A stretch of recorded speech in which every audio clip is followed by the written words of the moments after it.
Good evening, and welcome to Lucia's Horror Show. I am Lucia, your guide to the macabre, and your light in the darkness, your horror host, if you will. Join me tonight as I regale you with a tale of Carmilla by Joseph Sheridan Le Fanu, published in 1872. Carmilla by Joseph Sheridan Le Fanu.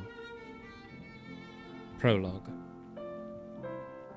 Upon a paper attached to the narrative which follows, Dr. Hesselius has written a rather elaborate note, which he accompanies with a reference to his essay on the strange subject which the MS illuminates. This mysterious subject he treats in that essay with his usual learning and acumen, and with remarkable directness and condensation. It will form but one volume of the series of that extraordinary man's collected papers.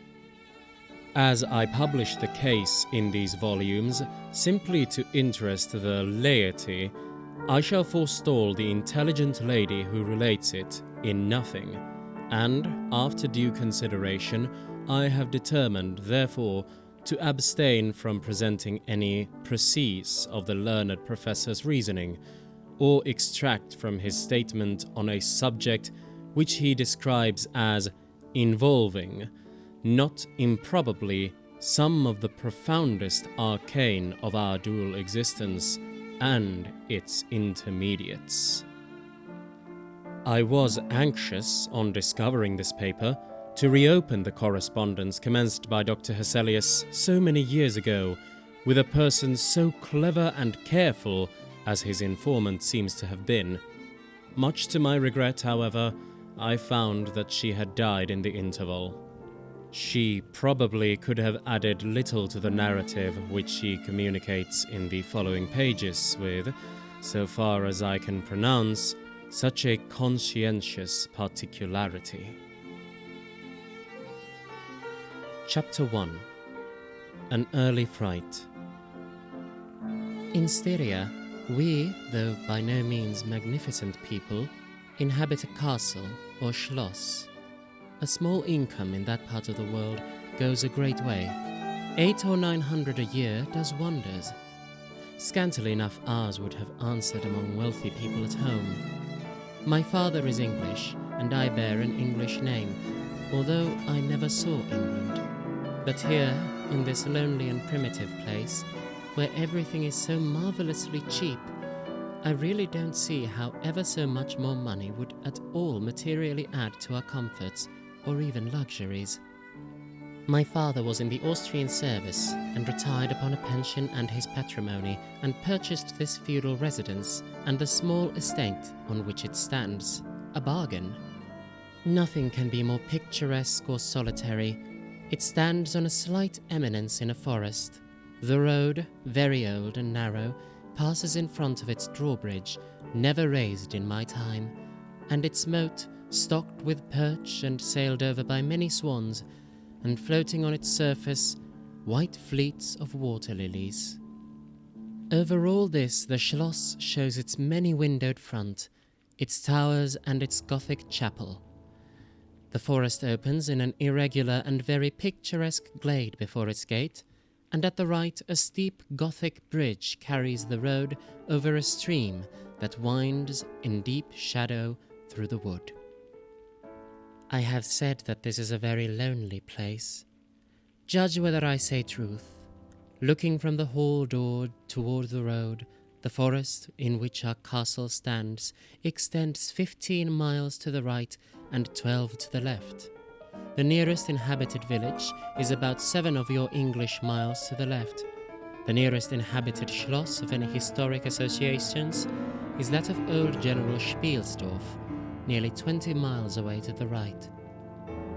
I have said the nearest inhabited village because there is, only 3 miles westward, that is to say the direction of General Spielsdorf's schloss, a ruined village with its quaint little church, now roofless, in the aisle of which are mouldering tombs of the proud family of Karnstein, now extinct, who once owned the equally desolate chateau which, in the thick of the forest, overlooks the silent ruins of the town. Respecting the cause of the desertion of this striking and melancholy spot, there is a legend which I shall relate to you another time.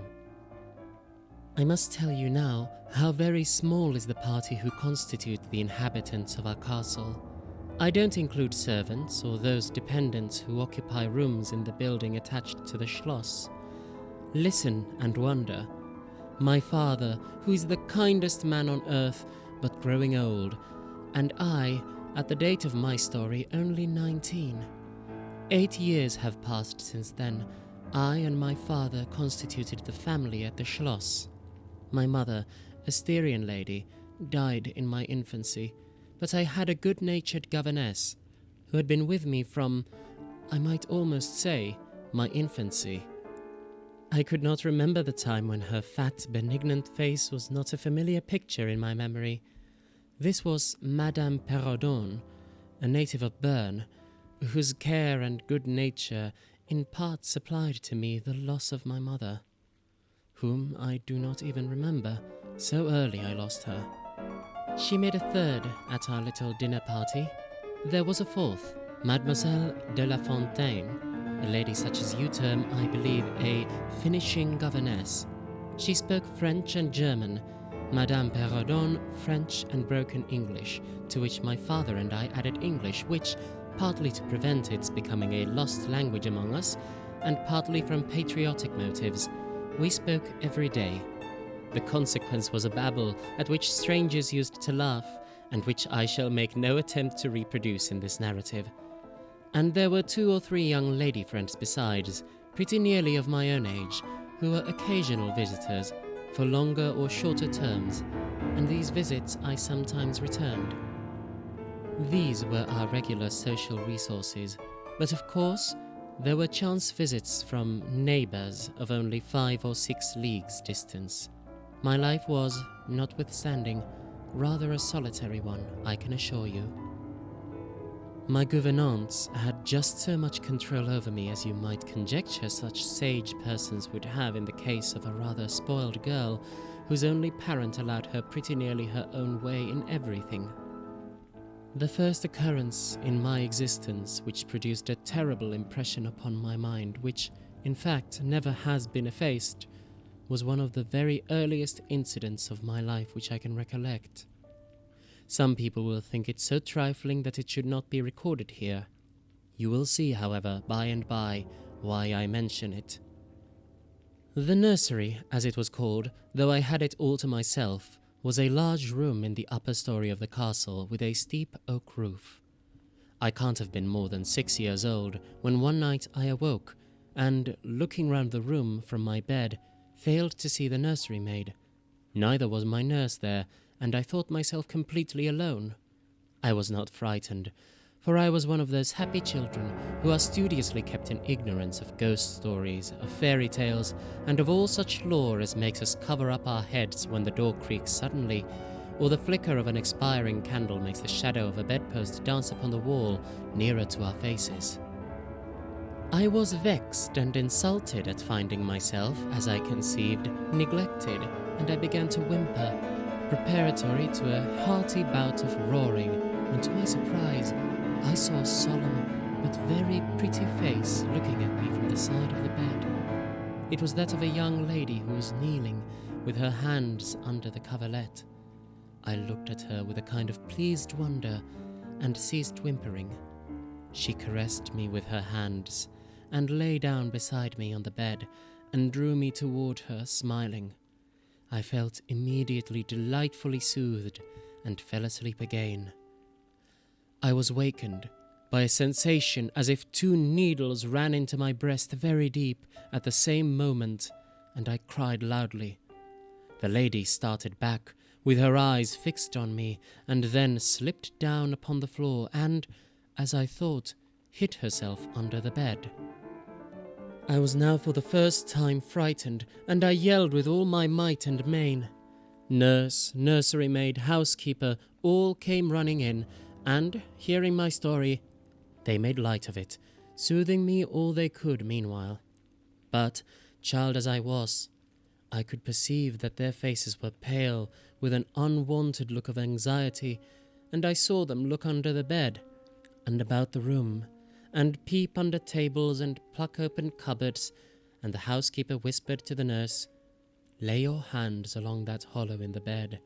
Someone did lie here, so sure as you did not. The place is still warm." I remember the nursery maid petting me, and all three examining my chest, where I told them I felt the puncture, and pronouncing that there was no sign visible that any such thing had happened to me. The housekeeper and 2 other servants who were in charge of the nursery remained sitting up all night, and from that time a servant always sat up in the nursery until I was about 14. I was very nervous for a long time after this. A doctor was called in. He was pallid and elderly. How well I remember his long saturnine face, slightly pitted with smallpox, and his chestnut wig. For a good while every second day he came and gave me medicine, which of course I hated. The morning after I saw this apparition I was in a state of terror and could not bear to be left alone, daylight though it was, for a moment. I remember my father coming up and standing at the bedside and talking cheerfully and asking the nurse a number of questions and laughing very heartily at one of the answers, and patting me on the shoulder and kissing me and telling me not to be frightened, that it was nothing but a dream and could not hurt me. But I was not comforted, for I knew the visit of the strange woman was not a dream, and I was awfully frightened. I was a little consoled by the nursery maid's assuring me that it was she who had come and looked at me and laid down beside me in the bed, and that I must have been half dreaming not to have known her face. But this, though supported by the nurse, did not quite satisfy me. I remember, in the course of that day, a venerable old man in a black cassock coming into the room with the nurse and the housekeeper, and talking a little to them, and very kindly to me. His face was very sweet and gentle, and he told me they were going to pray, and joined my hands together, and desired me to say, softly, while they were praying, "Lord, hear all good prayers for us, for Jesus' sake." I think these were the very words, for I often repeated them to myself, and my nurse used for years to make me say them in my prayers. I remember so well the thoughtful, sweet face of that white-haired old man, in his black cassock, as he stood in that rude, lofty brown room, with the clumsy furniture of a fashion 300 years old about him, and the scanty light entering its shadowy atmosphere through the small lattice. He kneeled, and the 3 women with him, and he prayed aloud with an earnest, quavering voice for what appeared to me a long time. I forget all my life preceding that event, and for some time after it is all obscure also, but the scenes I have just described stand out vivid as the isolated pictures of the phantasmagoria surrounded by darkness. Chapter 2. A Guest. I am now going to tell you something so strange that it will require all your faith in my veracity to believe my story. It is not only true, nevertheless, but truth of which I have been an eyewitness. It was a sweet summer evening, and my father asked me, as he sometimes did, to take a little ramble with him along that beautiful forest vista which I have mentioned as lying in front of the Schloss. "General Spielsdorf cannot come to us so soon as I had hoped," said my father as we pursued our walk. He was to have paid us a visit for some weeks, and we had expected his arrival next day. He was to have brought with him a young lady, his niece and a ward, Mademoiselle Reinfeldt, whom I had never met, but whom I had heard described as a very charming girl, and in whose society I had promised myself many happy days. I was more disappointed than a young lady living in a town or a bustling neighborhood can possibly imagine. This visit, and the new acquaintance it promised, had furnished my daydream for many weeks. "And how soon does he come?" I asked. "Not till autumn. Not for 2 months, I dare say," he answered. "And I am very glad now, dear, that you never knew Mademoiselle Rheinfeldt." "And why?" I asked, both mortified and curious. "Because the poor lady is dead," he replied. "I quite forgot I had not told you, but you were not in the room when I received the General's letter in this evening." I was very much shocked. General Spielsdorf had mentioned in his first letter 6 or 7 weeks before that she was not so well as he would wish her, but there was nothing to suggest the remotest suspicion of danger. "Here is the General's letter," he said, handing it to me. "I am afraid he is in great affliction. The letter appears to me to have been written very nearly in distraction." We sat down on a rude bench under a group of magnificent lime trees. The sun was setting with all its melancholy splendor behind the sylvan horizon, and the stream that flows beside our home and passes under the steep old bridge I have mentioned wound through many a group of noble trees almost at our feet, reflecting in its current the fading crimson of the sky. General Spielsdorf's letter was so that I read it twice over, the second time aloud to my father, and was still unable to account for it, except by supposing that grief had unsettled his mind. It said, "I have lost my darling daughter, for as such I loved her. During the last days of dear Bertha's illness I was not able to write to you. Before then I had no idea of her danger. I have lost her, and now learn all too late. She died in the peace of innocence, and in the glorious hope of a blessed futurity. The fiend who betrayed our infatuated hospitality has done it all. I thought I was receiving into my house innocence, gaiety, a charming companion for my lost Bertha. Heavens, what a fool I have been! I thank God my child died without a suspicion of the cause of her sufferings. She's gone, without so much as conjecturing the nature of her illness, and the accursed passion of the agent of all this misery. I devote my remaining days to tracking and extinguishing a monster. I am told I may hope to accomplish my righteous and merciful purpose. At present, there is scarcely a gleam of light to guide me. I curse my conceited incredulity, my despicable affectation of superiority, my blindness, my obstinacy, all too late. I cannot write or talk collectedly now. I am distracted.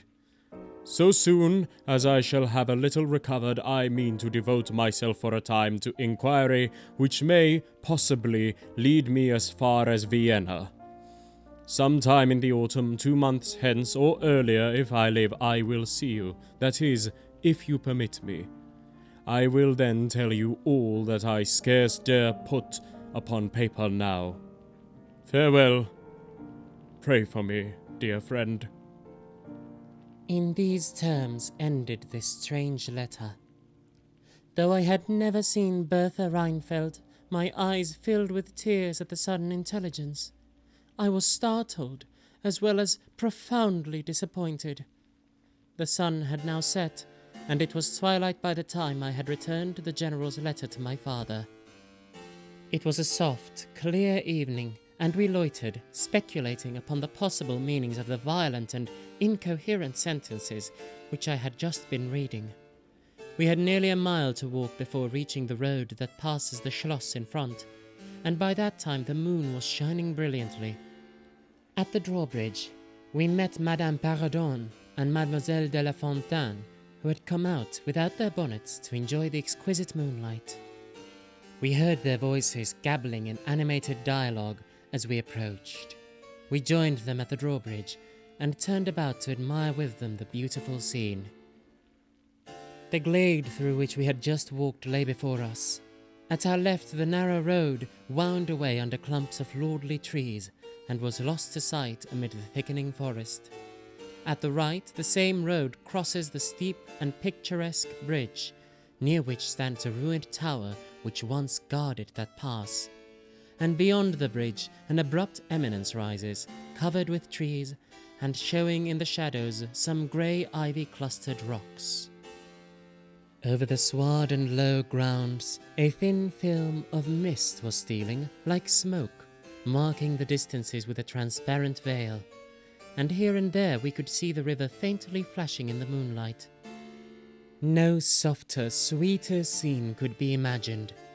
The news I had just heard made it melancholy, but nothing could disturb its character of profound serenity, and the enchanted glory and vagueness of the prospect. My father, who enjoyed the picturesque, and I stood looking in silence over the expanse beneath us. The two good governesses, standing a little way behind us, discoursed upon the scene, and were eloquent upon the moon. Madame Paradon was fat, middle-aged, and romantic, and talked and sighed poetically. Mademoiselle de la Fontaine, in right of her father, who was a German, assumed to be a psychological, metaphysical, and something of a mystic, now declared that when the moon shone with a light so intense it was well known that it indicated a special spiritual activity. The effect of the full moon in such a state of brilliancy was manifold. It acted on dreams, it acted on nervous people, it acted on lunacy.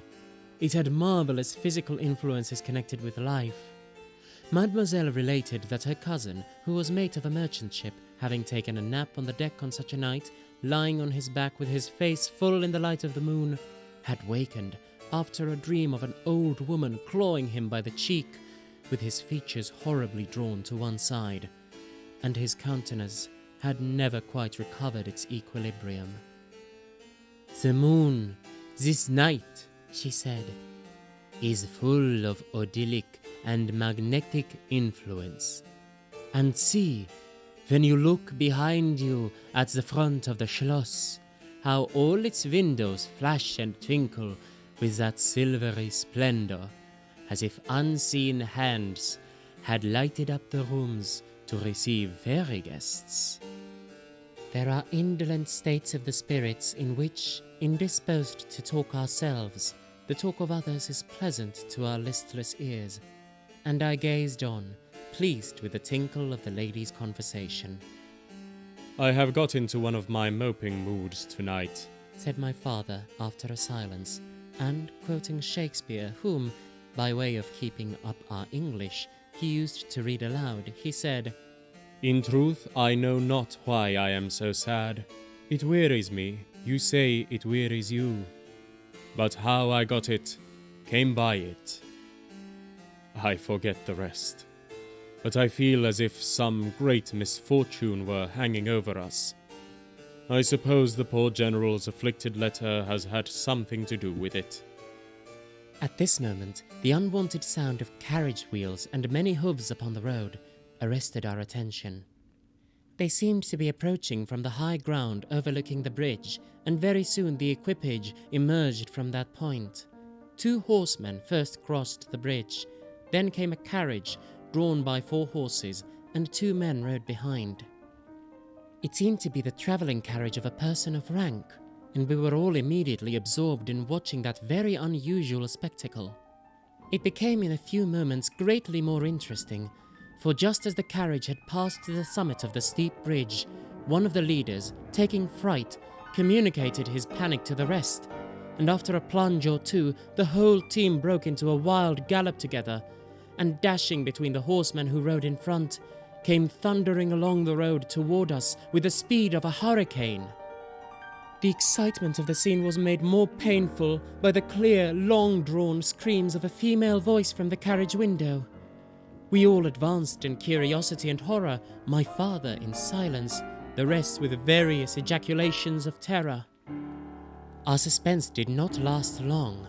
Just before you reach the castle drawbridge, on the route they were coming, there stands by the roadside a magnificent lime tree. On the other stands an ancient stone cross, at sight of which the horses, now going at a pace that was perfectly frightful, swerved so as to bring the wheel over the projecting roots of the tree. I knew what was coming. I covered my eyes, unable to see it out, and turned my head away. At the same moment I heard a cry from my lady friends, who had gone on a little. Curiosity opened my eyes, and I saw a scene of utter confusion. 2 of the horses were on the ground. The carriage lay upon its side with 2 wheels in the air. The men were busy removing the traces, and a lady with a commanding air and figure had got out and stood with clasped hands, raising the handkerchief that was in them every now and then to her eyes. Through the carriage door was now lifted a young lady who appeared to be lifeless. My dear old father was already beside the elder lady, with his hat in his hand, evidently tendering his aid and the resources of his schloss. The lady did not appear to hear him, or to have eyes for anything but the slender girl who was being placed against the slope of the bank. I approached. The young lady was apparently stunned, but she was certainly not dead. My father, who piqued himself on being something of a physician, had just had his fingers to her wrist and assured the lady, who declared herself her mother, that her pulse, though faint and irregular, was undoubtedly still distinguishable. The lady clasped her hands and looked upward as if in a momentary transport of gratitude, but immediately she broke out again in that theatrical way which is, I believe, natural to some people. She was what is called a fine-looking woman for her time of life, and must have been handsome. She was tall but not thin, and dressed in black velvet, and looked rather pale, but with a proud and commanding countenance, though now agitated strangely. "Was ever being so born to calamity?" I heard her say, with clasped hands as I came up. "Here am I, on a journey of life and death, in prosecuting which to lose an hour is possibly to lose all. My child will not have recovered sufficiently to resume her route for who can say how long. I must leave her. I cannot, dare not delay. How far on, sir, can you tell me, is the nearest village? I must leave her there, and shall not see my darling, or even hear of her till my return 3 months hence." I plucked my father by the coat and whispered earnestly in his ear, "Oh, Papa, pray ask her to let her stay with us. It would be so delightful, do pray." "If Madame will entrust her child to the care of my daughter and of her good gouvernante, Madame Perrodon, and permit her to remain as our guest under my charge until her return, it will confer a distinction and an obligation upon us, and we shall treat her with all the care and devotion which so sacred a trust deserves." "I cannot do that, sir. It would be to task your kindness and chivalry too cruelly," said the lady distractedly. "It would, on the contrary, be to confer on us a great kindness at the moment when we most need it. My daughter has just been disappointed by a cruel misfortune, in a visit from which she had long anticipated a great deal of happiness. If you confide this young lady to our care, it will be her best consolation. The nearest village on our route is distant, and affords no such inn as you could think of placing your daughter at. You cannot allow her to continue her journey for any considerable distance without danger. If, as you say, you cannot suspend your journey, you must part with her tonight. And nowhere could you do so with more honest assurances of care and tenderness than here." There was something in this lady's air and appearance so distinguished and even imposing, and in her manner of engaging, as to impress one quite apart from the dignity of her equipage, with a conviction that she was a person of consequence. By this time the carriage had been replaced in its upright position and the horses, quite tractable, in the traces again. The lady threw on her daughter a glance which I fancied was not quite so affectionate as one might have anticipated from the beginning of the scene. Then she beckoned slightly to my father, and withdrew 2 or 3 steps with him out of hearing, and talked to him with a fixed and stern countenance, not at all like that with which she had hitherto spoken. I was filled with wonder that my father did not seem to perceive the change, and also unspeakably curious to learn what it could be that she was speaking, almost in his ear, with so much earnestness and rapidity. 2 or 3 minutes at most I think she remained thus employed. Then she turned, and a few steps brought her to where her daughter lay, supported by Madame Perrodon. She kneeled beside her a moment and whispered, as Madame supposed, a little benediction in her ear. Then hastily kissing her, she stepped into her carriage. The door was closed, the footmen in stately liveries jumped up behind, the outriders spurred on, the postilions cracked their whips, the horses plunged and broke suddenly into a furious canter that threatened soon again to become a gallop, and the carriage whirled away, followed at the same rapid pace by the 2 horsemen in the rear. Chapter 3. We compare notes. We followed the cortege with our eyes until it was swiftly lost to sight in the misty wood, and the very sound of the hooves and the wheels died away in the silent night air. Nothing remained to assure us that the adventure had not been an illusion of a moment, but the young lady, who had just at that moment opened her eyes. I could not see, for her face was turned from me, but she raised her head, evidently looking about her, and I heard a very sweet voice ask complainingly, "Where is Mamma?" Our good Madame Perrodon answered tenderly, and added some comfortable assurances. I then heard her ask, "Where am I? What is this place?" And after that she said, "I don't see the carriage, and Machka, where is she?" Madame answered all her questions in so far as she understood them, and gradually the young lady remembered how the misadventure came about, and was glad to hear that no one in or in attendance on the carriage was hurt, and on learning that her mamma had left her here till her return in about 3 months, she wept. I was going to add my consolations to those of Madame Perrodon, when Mademoiselle de la Fontaine placed her hand upon my arm, saying, "Don't approach. One at a time is as much as she can at present converse with. A very little excitement would possibly overpower her now." As soon as she is comfortably in bed, I thought, I will run up to her room and see her. My father, in the meantime, had sent a servant on horseback for the physician, who lived about 2 leagues away, and a bedroom was being prepared for the young lady's reception. The stranger now rose, and leaning on Madame's arm, walked slowly over the drawbridge and into the castle gate. In the hall, servants waited to receive her, and she was conducted forthwith to her room. The room we usually sat in as our drawing room is long, having 4 windows that looked over the moat and drawbridge upon the forest scene I have just described. It is furnished in old carved oak, with large carved cabinets, and the chairs are cushioned with crimson Utrecht velvet. The walls are covered with tapestry and surrounded with great gold frames, the figures being as large as life, in ancient and very curious costume, and the subjects represented are hunting, hawking, and generally festive.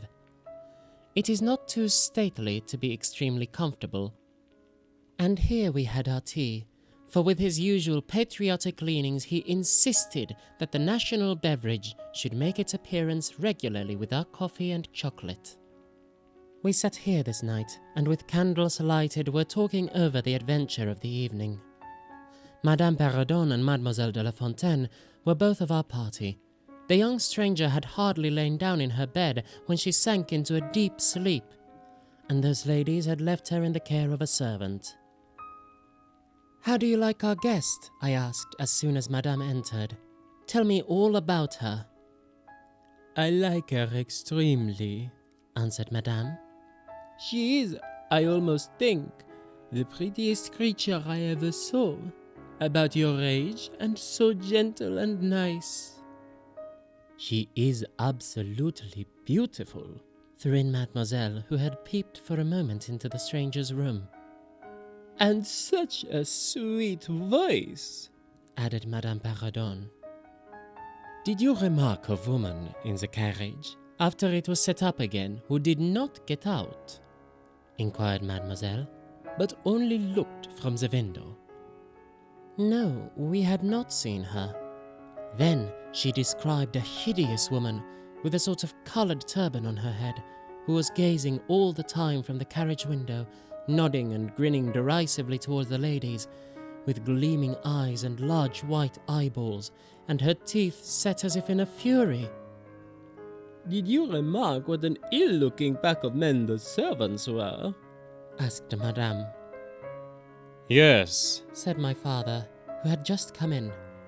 "Ugly hangdog-looking fellows as I ever beheld in my life. I hope they mean to rob the poor lady in the forest.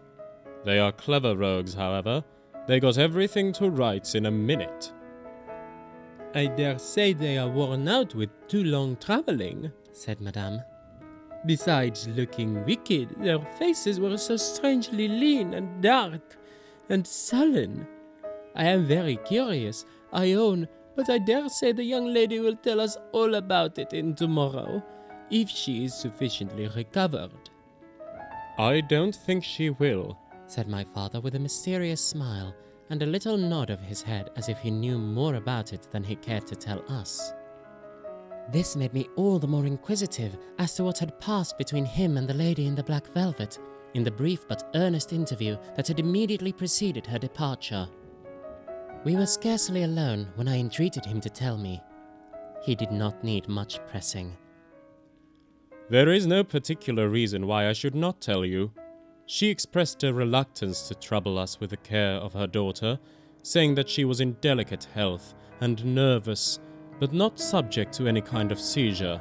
She volunteered that, nor to any illusion, being, in fact, perfectly sane." "How very odd to say all that," I interpolated. "It was so unnecessary." "At all events, it was said," he laughed. "and as you wish to know all that passed, which was indeed very little, I tell you. She then said, 'I am making a long journey of vital importance,' she emphasized the word, 'rapid and secret. I shall return for my child in 3 months. In the meantime, she will be silent as to who we are, whence we come, and whither we are travelling.'" That is all she said. She spoke very pure French. When she said the word secret, she paused for a few seconds, looking sternly, her eyes fixed on mine. I fancy she makes a great point of that. You saw how quickly she was gone. I hope I have not made a very foolish thing in taking charge of the young lady." For my part, I was delighted. I was longing to see and talk to her, and only waiting till the doctor should give me leave. You, who live in towns, have no idea how great an event the introduction of a new friend is in such a solitude as surrounded us. The doctor did not arrive till nearly 1 o'clock, but I could no more have gone to my bed and slept than I could have overtaken on foot the carriage in which the princess in black velvet had driven away. When the physician came down to the drawing-room, it was to report very favourably upon his patient. She was now sitting up, her pulse quite regular, apparently perfectly well. She had sustained no injury, and the little shock to her nerves had passed away quite harmlessly. There could be no harm certainly in my seeing her, if we both wished it, and, with this permission, I sent forthwith to know whether she would allow me to visit her for a few minutes in her room. The servant returned immediately to say that she desired nothing more. You may be sure I was not long in waiting myself for this permission. Our visitor lay in one of the handsomest rooms in the Schloss. It was, perhaps, a little stately. There was a sombre piece of tapestry opposite the foot of the bed, representing Cleopatra with the asps to her bosom, and other solemn classic scenes were displayed, a little faded, upon the other walls. But there was gold carving and rich and varied colour enough in other decorations of the room to more than redeem the gloom of the old tapestry. There were candles at the bedside. She was sitting up, her slender, pretty figure enveloped in the soft silk dressing gown, embroidered with flowers and lined with thick quilted silk, which her mother had thrown over her feet as she lay upon the ground. What was it, as I reached the bedside and had just begun my little greeting, struck me dumb in the moment and made me recoil a step or two from before her? I will tell you. I saw the very face which had visited me in my childhood at night, which remained so fixed in my memory, and on which I had for so many years so often ruminated with horror, when no one suspected of what I was thinking. It was pretty, even beautiful, and when I first beheld it, wore the same melancholy expression. But this almost instantly lighted into a strange, fixed smile of recognition. There was a silence of fully a minute, and then, at length, she spoke. I could not. "How wonderful!" she exclaimed. 12 years ago, I saw your face in a dream, and it has haunted me ever since." "Wonderful indeed," I repeated, overcoming with an effort the horror that had for a time suspended my utterances. 12 years ago, in vision or reality, I certainly saw you. I could not forget your face. It has remained before my eyes ever since." Her smile had softened. Whatever I had fancied strange in it was gone, and it and her dimpling cheeks were now delightfully pretty and intelligent. I felt reassured, and continued more in the vein which hospitality indicated, to bid her welcome, and to tell her how much pleasure her accidental arrival had given us all, and especially what a happiness it was to me. I took her hand as I spoke. I was a little shy, as lonely people are, but the situation made me eloquent and even bold. She pressed my hand and laid hers upon it, and her eyes glowed as, looking hastily into mine, she smiled again and blushed. She answered my welcome very prettily. I sat down beside her, still wondering, and she said, "I must tell you my vision about you.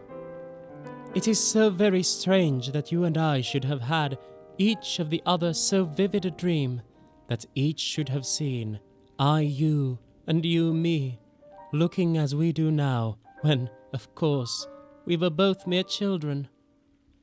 I was a child, about 6 years old, and I awoke from a confused and troubled dream, and found myself in a room, unlike my nursery, wainscoted clumsily in some dark wood, and with cupboards and bedsteads, and chairs and benches placed about it.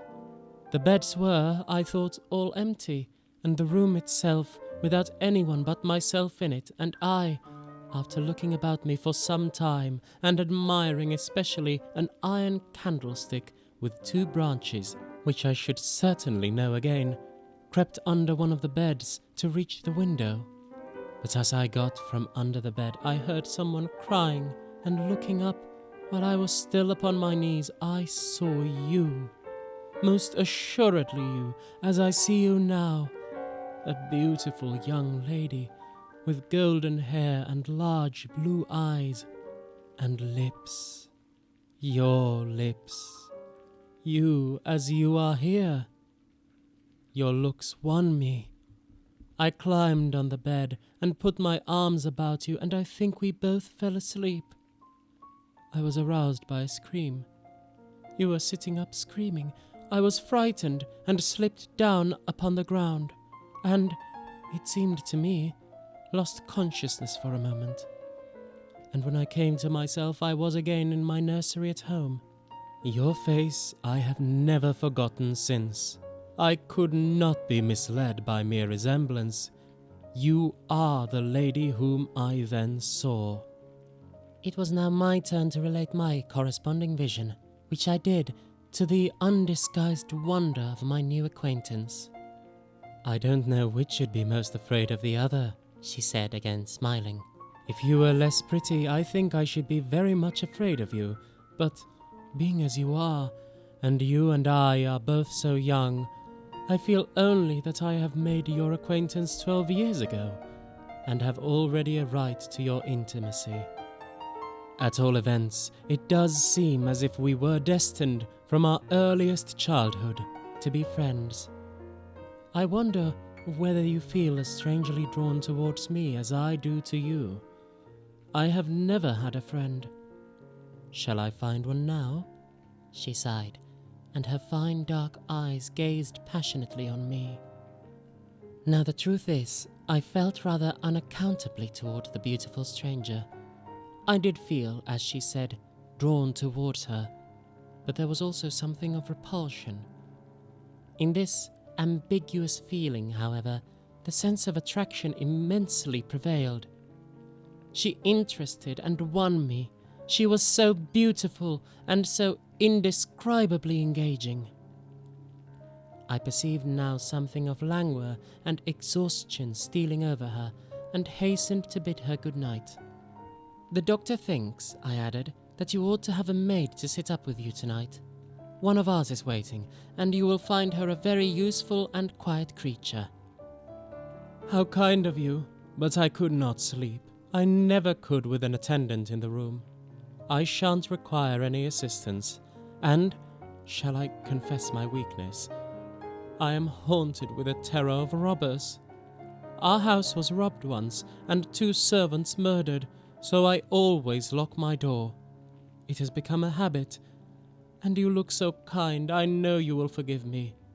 I see there is a key in the lock." She held me close in her pretty arms for a moment and whispered in my ear, "Good night, darling. It is very hard to part with you, but good night. Tomorrow, but not early, I shall see you again." She sank back on the pillow with a sigh, and her fine eyes followed me with a fond and melancholy gaze, and she murmured again, "Good night, dear friend." Young people like, and even love on impulse. I was flattered by the evident, though as yet undeserved, fondness she showed me. I liked the confidence with which she at once received me. She was determined that we should be very near friends. Next day came, and we met again. I was delighted with my companion, that is to say, in many respects. Her looks lost nothing in daylight. She was certainly the most beautiful creature I had ever seen, and the unpleasant remembrance of the face presented in my early dream had lost the effect of the first unexpected recognition. She confessed that she had experienced a similar shock on seeing me, and precisely the same faint antipathy that had mingled with my admiration of her. We now laughed together over our momentary horrors. Chapter 4. Her Habits, a Saunter. I told you that I was charmed with her in most particulars. There were some that did not please me so well. She was above the middle height of women. I shall begin by describing her. She was slender and wonderfully graceful, except that her movements were languid, very languid. Indeed, there was nothing in her appearance to indicate an invalid. Her complexion was rich and brilliant, her features were small and beautifully formed, her eyes large, dark and lustrous. Her hair was quite wonderful. I never saw hair so magnificently thick and long when it was down about her shoulders. I have often placed my hands under it and laughed with wonder at its weight. It was exquisitely fine and soft, and in colour a rich, very dark brown, with something of gold. I loved to let it down, tumbling with its own weight, as, in her room, she lay back in her chair talking in her sweet, low voice. I used to fold and braid it and spread it out and play with it. Heavens, if I had but known all! I said there were particulars which did not please me. I have told you that her confidence won me the first night I saw her, but I found that she exercised with respect to herself, her mother, her history, everything in fact connected with her life, plans and people, an ever-wakeful reserve. I dare say I was unreasonable. Perhaps I was wrong. I dare say I ought to have respected the solemn injunction laid upon my father by the stately lady in black velvet. But curiosity is a restless and unscrupulous passion, and no one girl can endure with patience that hers should be baffled by another. What harm could it do to anyone to tell me what I so ardently desire to know? Had she no trust in my good sense or honor? Why would she not believe me when I assured her so solemnly that I would not divulge one syllable of what she told me to any mortal breathing? There was a coldness, it seemed to me, beyond her years in her smiling, melancholy, persistent refusal to afford me the least ray of light. I cannot say we quarrelled upon this point, for she would not quarrel upon any. It was, of course, very unfair of me to press her, very ill-bred, but I really could not help it, and I might just as well have let it alone. What she did tell me amounted, in my unconscionable estimation, to nothing. It was all summed up in 3 very vague disclosures. First, her name was Carmilla. Second, her family was very ancient and noble. Third, her home lay in the direction of the west.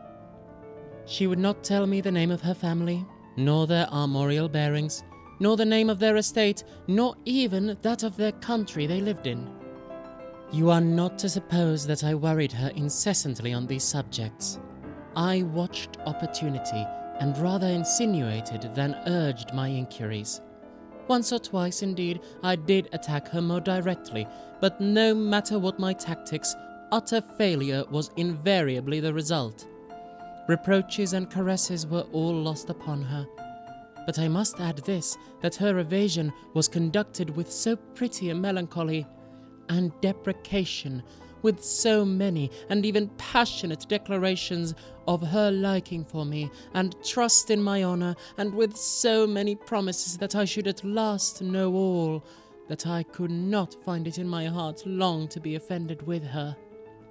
She used to place her pretty arms around my neck, draw me to her, and laying her cheek to mine, murmur with her lips near my ear, "Dearest, your little heart is wounded. Think me not cruel because I obey the irresistible law of my strength and weakness. If your dear heart is wounded, my wild heart bleeds with yours. In the rapture of my enormous humiliation, I live in your warm life, and you shall die, sweetly die, into mine. I cannot help it, as I draw near to you, that cruelty which yet is love. So for a while seek to know no more of me and mine, but trust me with all your loving spirit." And when she had spoken such a rhapsody, she would press me more closely in her trembling embrace, and her lips in soft kisses gently glow upon my cheek. Her agitations and her language were unintelligible to me. From these foolish embraces, which were not of very frequent occurrence, I must allow, I used to wish to extricate myself, but my energies seemed to fail me. Her murmured words sounded like a lullaby in my ear, and soothed my resistance into a trance, from which I only seemed to recover myself when she withdrew her arms. In these mysterious moods I did not like her. I experienced a strange, tumultuous excitement that was pleasurable, even and anon, mingled with a vague sense of fear and disgust. I had no distinct thoughts about her while such scenes lasted, but I was conscious of a love growing into adoration, and also of abhorrence. This, I know, is paradox, but I can make no other attempt to explain the feeling. I now write After an interval of more than 10 years, with a trembling hand, with a confused and horrible recollection of certain occurrences and situations in the ordeal through which I was unconsciously passing, though with a vivid and very sharp remembrance of the main current of my story. But I suspect in all lives there are certain emotional centers, those in which our passions have been most wildly and terribly roused, that are of all others the most vaguely and dimly remembered. Sometimes, after an hour of apathy, my strange and beautiful companion would take my hand and hold it with a fond pressure, renewed again and again, blushing softly, gazing in my face with languid and burning eyes, and breathing so fast that her dress rose and fell with a tumultuous respiration. It was like the ardor of a lover. It embarrassed me, it was hateful and yet overpowering, and with gloating eyes she drew me to her, and her hot lips travelled along my cheek in kisses, and she would whisper, almost in sobs, "You are mine. You shall be mine. You and I are one forever." Then she has thrown herself back in her chair, with her small hands over her eyes, leaving me trembling. "Are we related?" I used to ask. "What can you mean by all this? I remind you perhaps of someone who you love, but you must not. I hate it. I don't know you. I don't know myself when you look so and talk so." She used to sigh at my vehemence, then turn away and drop my hand. Respecting these very extraordinary manifestations, I strove in vain to form any satisfactory theory. I could not refer them to affectation or trick. It was unmistakably the momentary breaking out of suppressed instinct and emotion. Was she, notwithstanding her mother's volunteered denial, subject to brief visitations of insanity? Or was there here a disguise and a romance? I had read in old storybooks of such things. What if a boyish lover had found his way into the house and sought to prosecute his suit in masquerade, with the assistance of a clever old adventuress? But there were many things against this hypothesis, highly interesting as it was to my vanity. I could boast of no little attentions such as masculine gallantry delights to offer. Between these passionate moments there were long intervals of commonplace, of gaiety, of brooding melancholy, during which, except that I detected her eyes so full of melancholy fire, following me, at times I might have been as nothing to her. Except in these brief periods of mysterious excitement, her ways were girlish, and there was always a languor about her, quite incompatible with a masculine system in a state of health. In some respects her habits were odd, perhaps not so singular in the opinions of a town lady like you as they appeared to us rustic people. She used to come down very late, generally not till 1 o'clock. She would then take a cup of chocolate, but eat nothing. We then went out for a walk, which was a mere saunter, and she seemed almost immediately exhausted, and either returned to the schloss or sat on one of the benches that were placed here and there among the trees. This was a bodily languor, in which her mind did not sympathize. She was always an animated talker and very intelligent. She sometimes alluded for a moment to her home, or mentioned an adventure or situation, or an early recollection, which indicated a people of strange manners, and described customs of which we knew nothing. I gathered from these chance hints that her native country was much more remote than I had at first fancied. As we sat thus one afternoon under the trees, a funeral passed us by. It was that of a pretty young girl, whom I had often seen, the daughter of one of the rangers of the forest. The poor man was walking behind the coffin of his darling. She was his only child, and he looked quite heartbroken. Peasants walking 2 and 2 came behind. They were singing a funeral hymn. I rose to mark my respect as they passed, and joined in the hymn that they were so sweetly singing. My companion shook me a little roughly, and I turned surprised. She said brusquely, "Don't you perceive how discordant that is?" "I think it very sweet, on the contrary," I answered, vexed at the interruption, and very uncomfortable lest the people who composed the little procession should observe and resent what was passing. I resumed, therefore, instantly, and was again interrupted. "You pierce my ears," said Carmilla, almost angrily, and stopping her ears with her very tiny fingers. "Besides, how can you tell that your religion and mine are the same? Your forms wound me, and I hate funerals. What a fuss! Why, you must die, everyone must die, and all are happier when they do. Come home." "My father has gone on with the clergyman to the churchyard. I thought you knew she was to be buried today." "She? I don't trouble my head about peasants. I don't know who she is," answered Carmilla, with a flash from her fine eyes. "She's the poor girl who fancied she saw a ghost a fortnight ago, and has been dying ever since, till yesterday when she expired." "Tell me nothing about ghosts. I shan't sleep tonight if you do." "I hope there is no plague or fever coming. All this looks very much like it," I continued. "The swineherd's young wife died only a week ago, and she thought something seized her by the throat as she lay in her bed, and nearly strangled her. Papa says such horrible fancies do accompany some forms of fever. She was quite well the day before. She sank afterwards, and died before a week." "Well, her funeral is over, I hope, and her hymns sung, and our ears shan't be tortured with that discordant jargon. It has made me nervous. Sit down here beside me. Sit close, hold my hand, press it hard. Hard. Harder." We had moved a little back and had come to another seat. She sat down. Her face underwent a change that alarmed and even terrified me for a moment.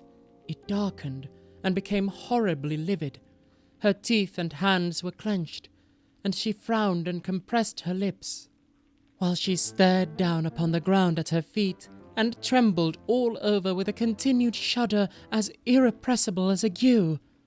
All her energies seemed strained to suppress a fit, with which she was then breathlessly tugging, and at length a low convulsive cry of suffering broke from her, and gradually the hysteria subsided.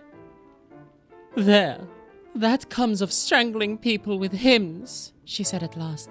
Hold me still. It is passing away." And so, gradually, it did, and perhaps to dissipate the sombre impression which the spectacle had left upon me, she became unusually animated and chatty, and so we got home. This was the first time I had seen her exhibit any definable symptoms of that delicacy of health which her mother had spoken of. It was the first time also I had seen her exhibit anything like temper. Both passed away like a summer cloud, and never but once afterwards did I witness on her part a momentary sign of anger. I will tell you how it happened. She and I were looking out of one of the long drawing-room windows, when there entered the courtyard over the drawbridge a figure of a wanderer whom I knew very well. He used to visit the Schloss generally twice a year. It was the figure of a hunchback, with the sharp, lean features that generally accompany deformity. He wore a pointed black beard and was smiling from ear to ear, showing his white fangs. He was dressed in buff, black and scarlet, and crossed with more straps and belts than I could count, from which hung all manner of things. Behind, he carried a magic lantern and 2 boxes which I well knew, in one of which was a salamander, and in the other a mandrake. These monsters used to make my father laugh. They were compounded of parts of monkeys, parrots, squirrels, fish, and hedgehogs, dried and stitched together with great neatness and startling effect. He had a fiddle, a box of conjuring apparatus, a pair of foils and masks attached to his belt, several other mysterious cases dangling about him, and a black staff with copper ferrules in his hands. His companion was a rough spare dog that followed at his heels, but stopped short suspiciously at the drawbridge, and in a little while began to howl dismally. In the meantime, the mountebank, standing in the midst of the courtyard, raised his grotesque hat and made us a very ceremonious bow, paying his compliments very volubly in execrable French and German, not much better. Then, disengaging his fiddle, he began to scrape a lively air, to which he sang with a merry discord, dancing with ludicrous airs and activity that made me laugh in spite of the dog's howling. Then he advanced to the window with many smiles and salutations, and his hat in his left hand, his fiddle under his arm, and with a fluency that never took breath, he gabbled a long advertisement of all his accompaniments, and the resources of the various arts which he placed at our service, and the curiosities and entertainments which it was in his power, at our bidding, to display. Will your ladyships be pleased to buy an amulet against the Upir, which is going like the wolf, I hear, through the woods? He said, dropping his hat on the pavement. They are dying of it right and left, and here is a charm that never fails, only pinned to the pillow, and you may laugh in his face. These charms consisted of oblong slips of vellum with cabalistic ciphers and diagrams upon them. Carmilla instantly purchased one, and so did I. He was looking up, and we were smiling down upon him, amused. At last, I can answer for myself. His piercing black eye, as he looked up in our faces, seemed to detect something that fixed for a moment his curiosity. In an instant, he unrolled a leather case, full of all manner of odd little steel instruments. See here, my lady, he said, displaying it and addressing me. I profess, among other things less useful, the art of dentistry. Plague take the dog, he interpolated. Silence, beast! He howls so that your ladyships can scarcely hear a word. Your noble friend, the young lady at your right, has the sharpest tooth, long, thin, pointed, like an awl, like a needle. With my sharp and long sight, as I look up, I have seen it distinctly. Now if it happens to hurt the young lady, and I think it must, here am I, here are my file, my punch, my nippers. I will make it round and blunt, if her ladyship pleases. No longer the tooth of a fish, but of a beautiful young lady as she is, eh? Is the young lady displeased? Have I been too bold? Have I offended her? The young lady indeed looked very angry as she drew back from the window. How dares that mountebank insult us so? Where is your father? I shall demand redress from him. My father would have had the wretch tied up to the bump, and flogged with a cart-whip, and burnt to the bones with the cattle-brand. She retired from the window a step or two and sat down, and had hardly lost sight of the offender when her wrath subsided as suddenly as it had risen, and she gradually recovered her usual tone, and seemed to forget the little hunchback and his follies. My father was out of spirits that evening. On coming in, he told us that there had been another case very similar to the two fatal ones which had lately occurred. The sister of a young peasant on his estate, only a mile away, was very ill, had been, as she described it, attacked very nearly in the same way, and was now slowly but steadily sinking. All this, said my father, is strictly referable to natural causes. These poor people infect one another with their superstitions, and so repeat in imagination the images of terror that have infested their neighbors. But that very circumstance frightens one horribly, said Carmilla. How so? Inquired my father. I'm so very afraid of fancying I see such things. I think it would be as bad as reality. We are in God's hands. Nothing can happen without His permission, and all will end well for those who love Him. He's our faithful creator. He has made us all and will take care of us. Creator, nature, said the young lady in answer to my gentle father. And this disease that invades the country is natural. Nature. All things proceed from nature, don't they? All things in heaven, in the earth, and under the earth act and live as nature ordains. I think so. The doctor said he would come here today, said my father after a silence. I want to know what he thinks about it, and what he thinks we better do. Doctors never did me any good, said Carmilla. Then you have been ill, I asked. More ill than you ever were, she answered. Long ago? Yes, a long time. I suffered from this very illness, but I forget all but my pain and weakness, and they were not so bad as are suffered in other diseases. You were very young then? I dare say. Let us talk no more of it. You would not wound a friend? She looked languidly in my eyes and passed her arm round my waist lovingly and led me out of the room. My father was busy over some papers near the window. Why does your papa like to frighten us? Said the pretty girl with a sigh and a little shudder. He doesn't, dear Carmilla. It is the very furthest thing from his mind. Are you afraid, dearest? I should be very much if I fancied there was any real danger of my being attacked as those poor people were. You are afraid to die? Yes, everyone is. But to die as lovers may, to die together, so that they may live together.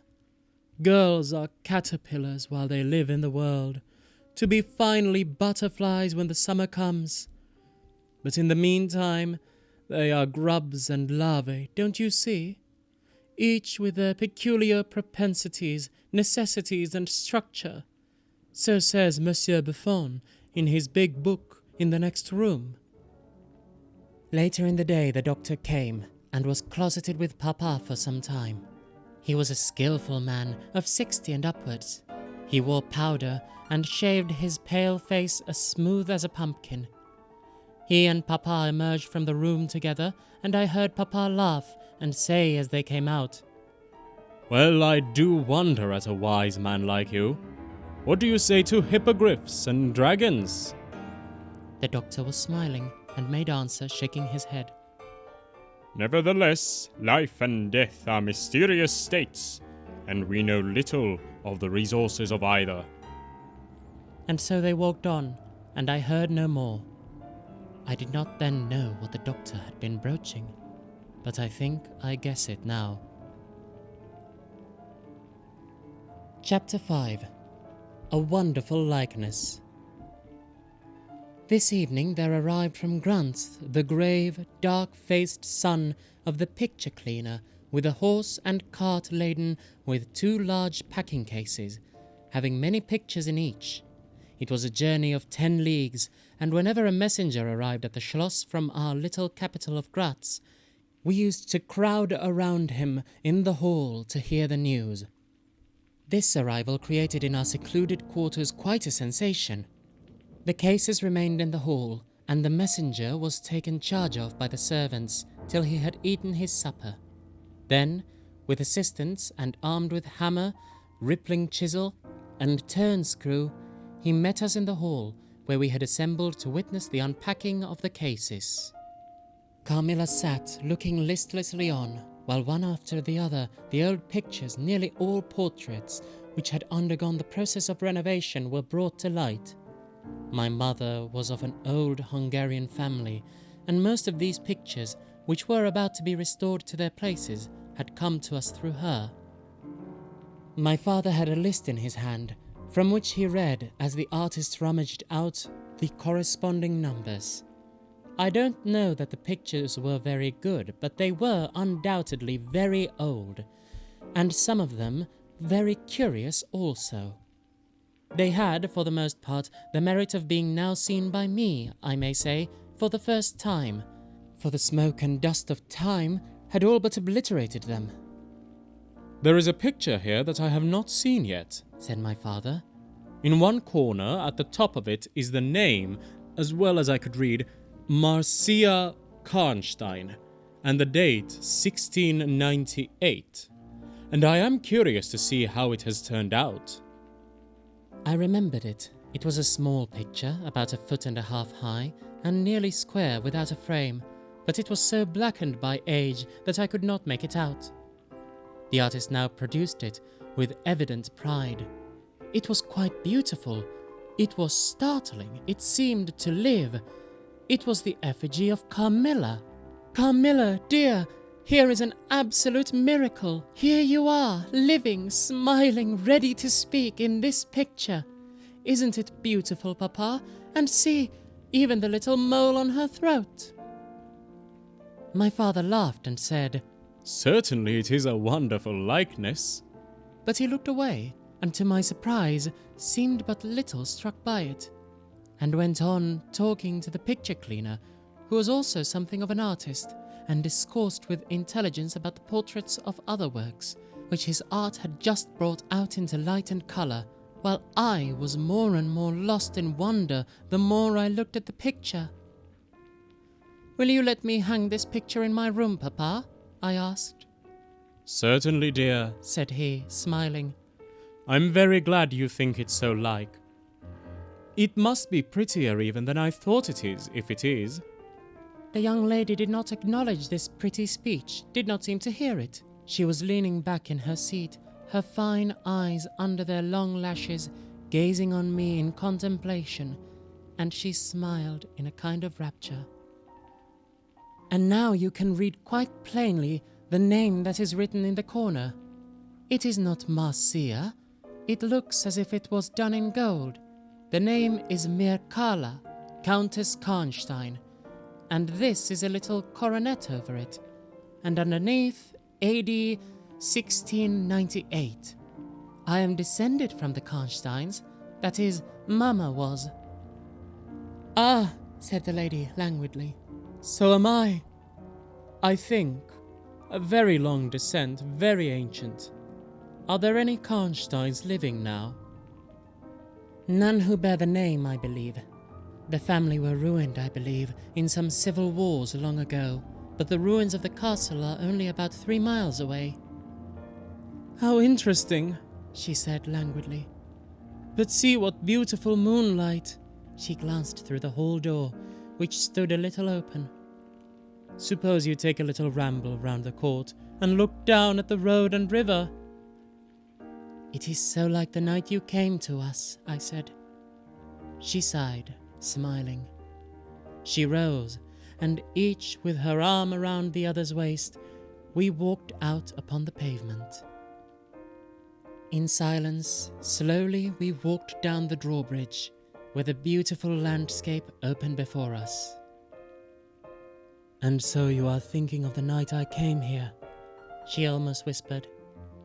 "Are you glad I came?" "Delighted, dear Carmilla," I answered. "And you asked for the picture you think like me to hang in your room," she murmured with a sigh as she drew her arm closer about my waist and let her pretty head sink upon my shoulder. "How romantic you are, Carmilla," I said. "Whenever you tell me your story, it will be made up chiefly of some one great romance." She kissed me silently. "I'm sure, Carmilla, you have been in love, that there is, at this moment, an affair of the heart going on." "I have been in love with no one, and never shall," she whispered, "unless it should be with you." How beautiful she looked in the moonlight. Shy and strange was the look with which she quickly hid her face in my neck and hair, with tumultuous sighs that seemed almost to sob, and pressed in mine a hand that trembled.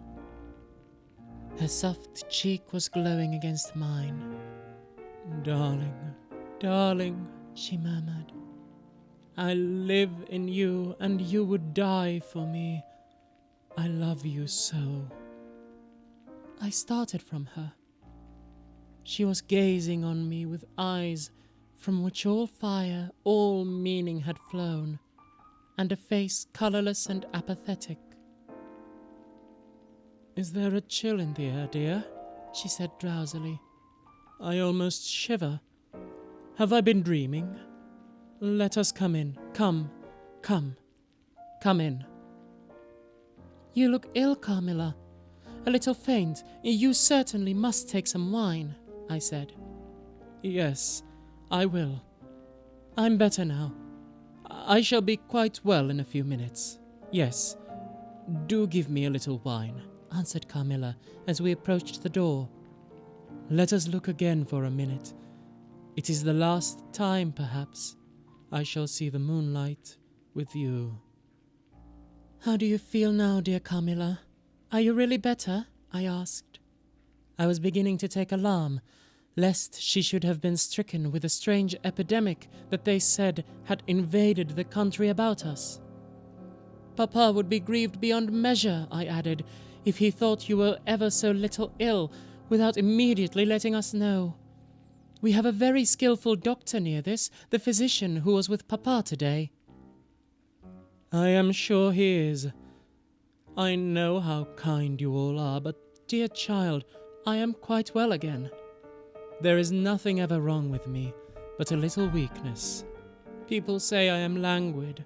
I am incapable of exertion. I can scarcely walk as far as a child of 3 years old. And every now and then the little strength I have falters, and I become as you have just seen me. But after all, I am very easily set up again.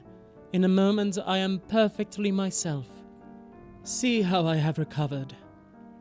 So indeed she had, and she and I talked a great deal, and very animated she was.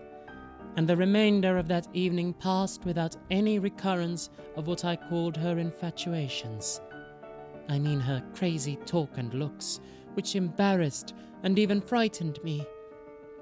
But there occurred that night an event which gave my thoughts quite a new turn, and seemed to startle even Carmilla's languid nature into momentary energy.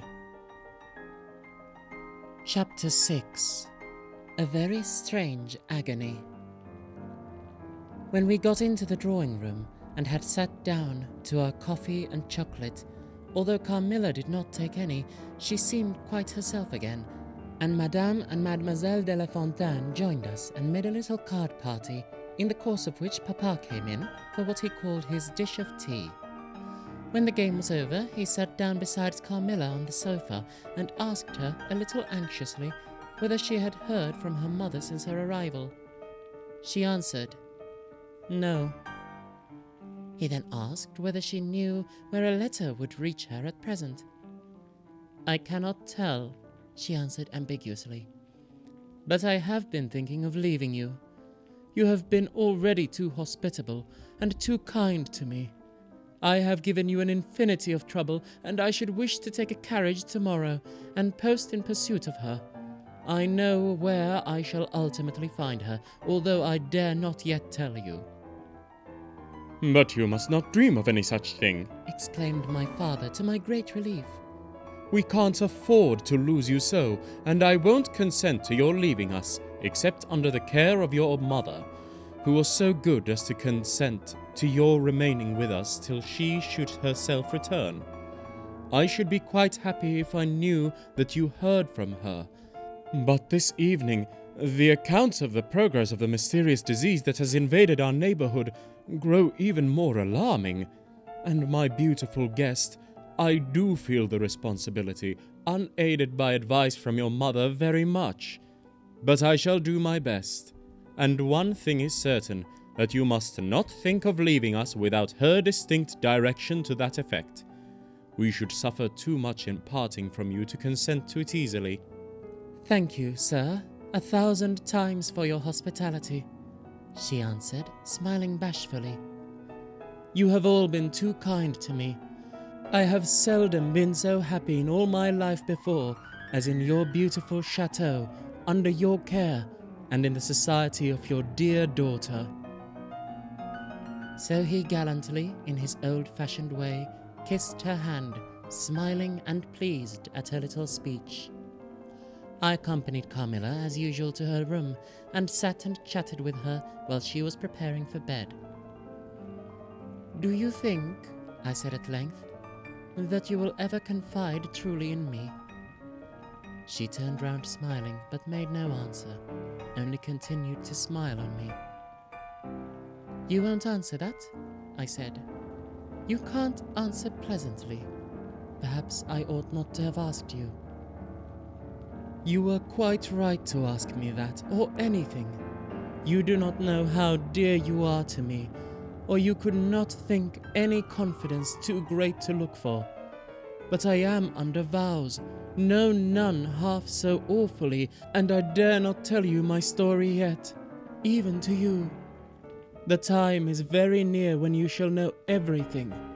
You will think me cruel, very selfish, but love is always selfish. The more ardent, the more selfish. How jealous I am you cannot know. You must come with me, loving me to death, or else hate me, and still come with me, and hating me through death and after. There is no such word as indifference in my apathetic nature." "Now, Carmilla, you're going to talk your wild nonsense again," I said hastily. "Not I, silly little fool as I am, and full of whims and fancies. For your sake, I'll talk like a sage. Were you ever at a ball?" "No. How you do run on. What is it like? How charming it must be." "I almost forget. It is years ago." I laughed. "You are not so old. Your first ball can hardly be forgotten yet." "I remember everything about it, with an effort. I see it all, as divers see what is going on above them, through a medium, dense, rippling, but transparent.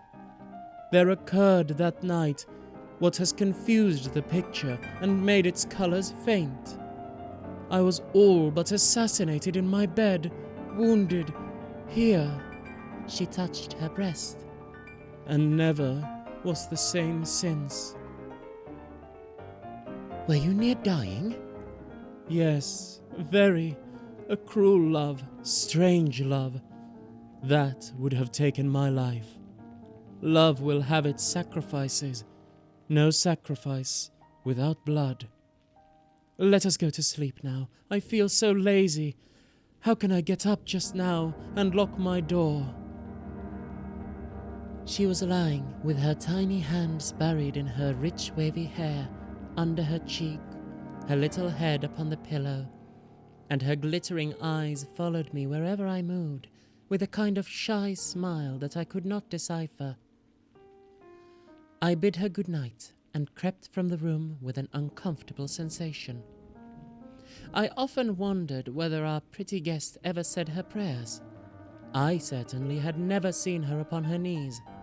In the morning she never came down until long after our family prayers were over, and at night she never left the drawing room to attend our brief evening prayers in the hall. If it had not been that it had casually come out in one of our careless talks that she had been baptized, I should have doubted her being a Christian. Religion was a subject on which I had never heard her speak a word. If I had known the world better, this particular neglect or antipathy would not have so much surprised me. The precautions of nervous people are infectious, and persons of a like temperament are pretty sure, after a time, to imitate them. I had adopted Carmilla's habit of locking her bedroom door, having taken into my head all her whimsical alarms about midnight invaders and prowling assassins. I had also adopted her precautions of making a brief search through her room to satisfy herself that no lurking assassin or robber was ensconced. These wise measures taken, I got into my bed and fell asleep. A light was burning in my room. This was an old habit, of very early date, and which nothing could have tempted me to dispense with.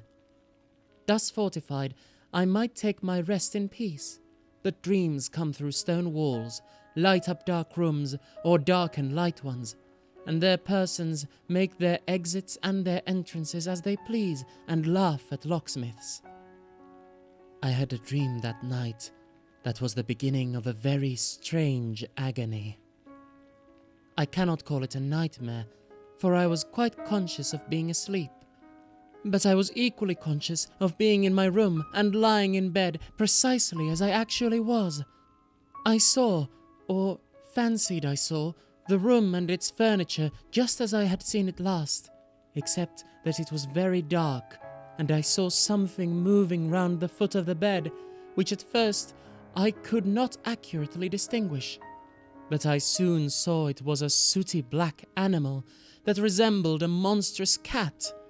It appeared to me about 4 or 5 feet long, for it measured fully the length of the hearth rug as it passed over it, and it continued toing and froing with the lithe, sinister relentlessness of a beast in a cage. I could not cry out, although, as you may suppose, I was terrified. Its pace was growing faster, and the room rapidly darker and darker, and at length so dark that I could no longer see anything of it but its eyes. I felt it spring lightly on the bed.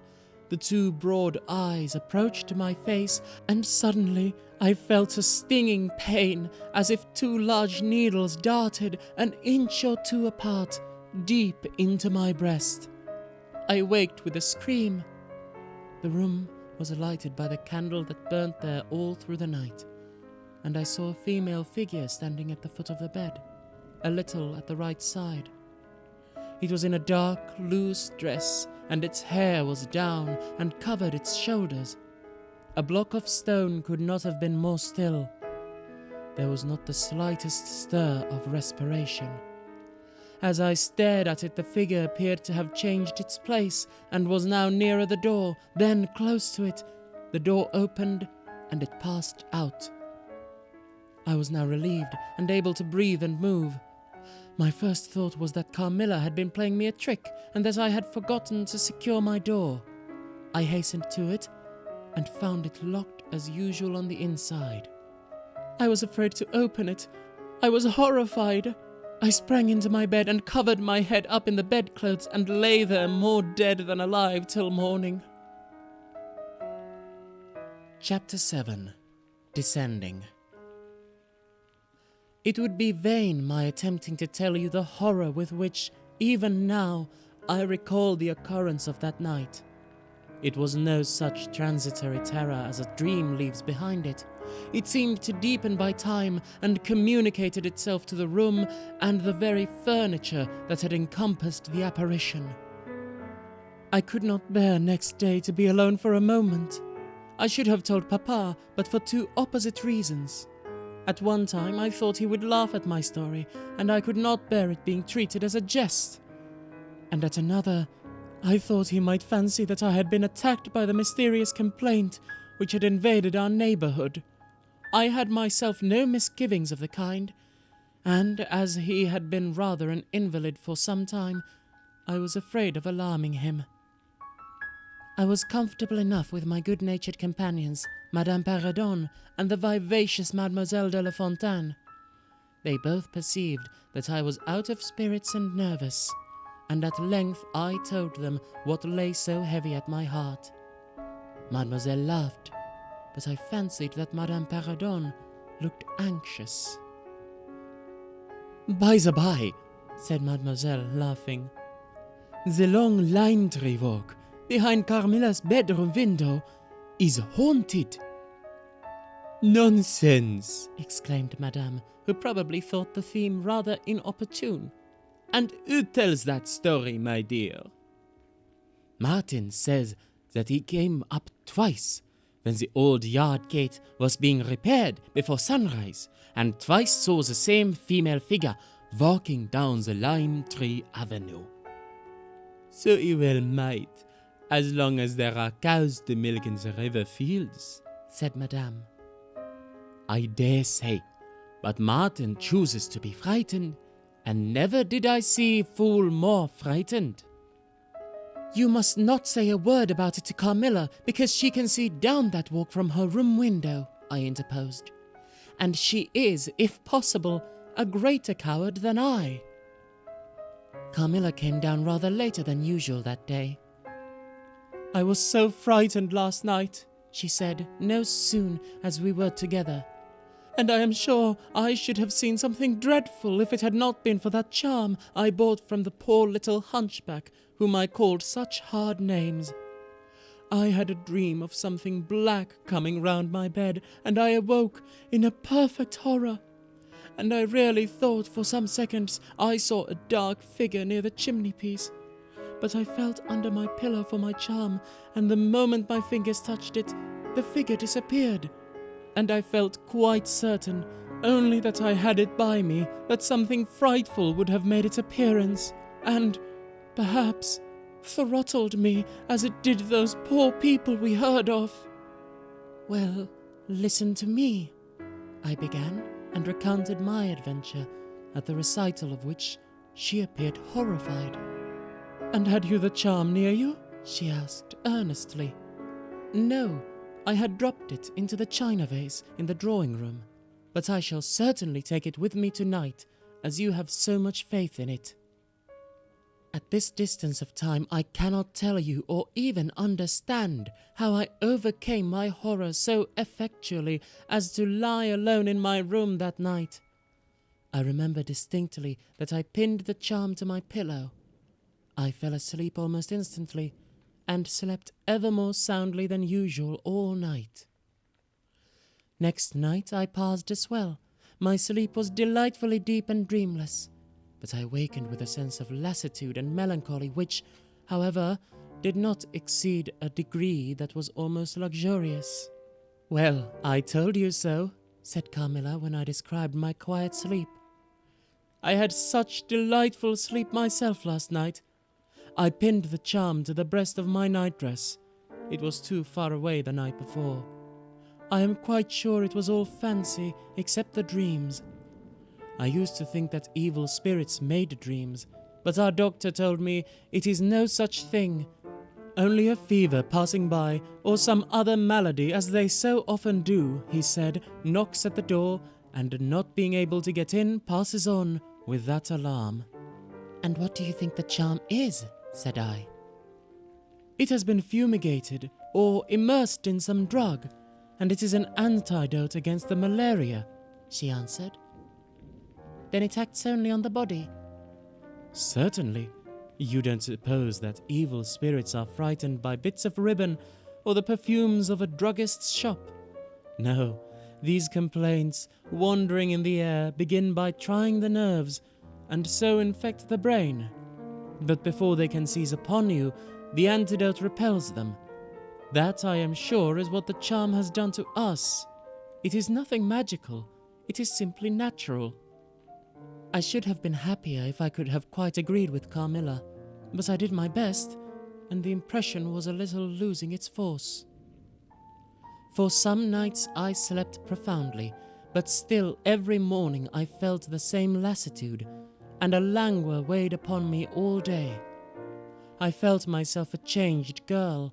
A strange melancholy was stealing over me, a melancholy that I would not have interrupted.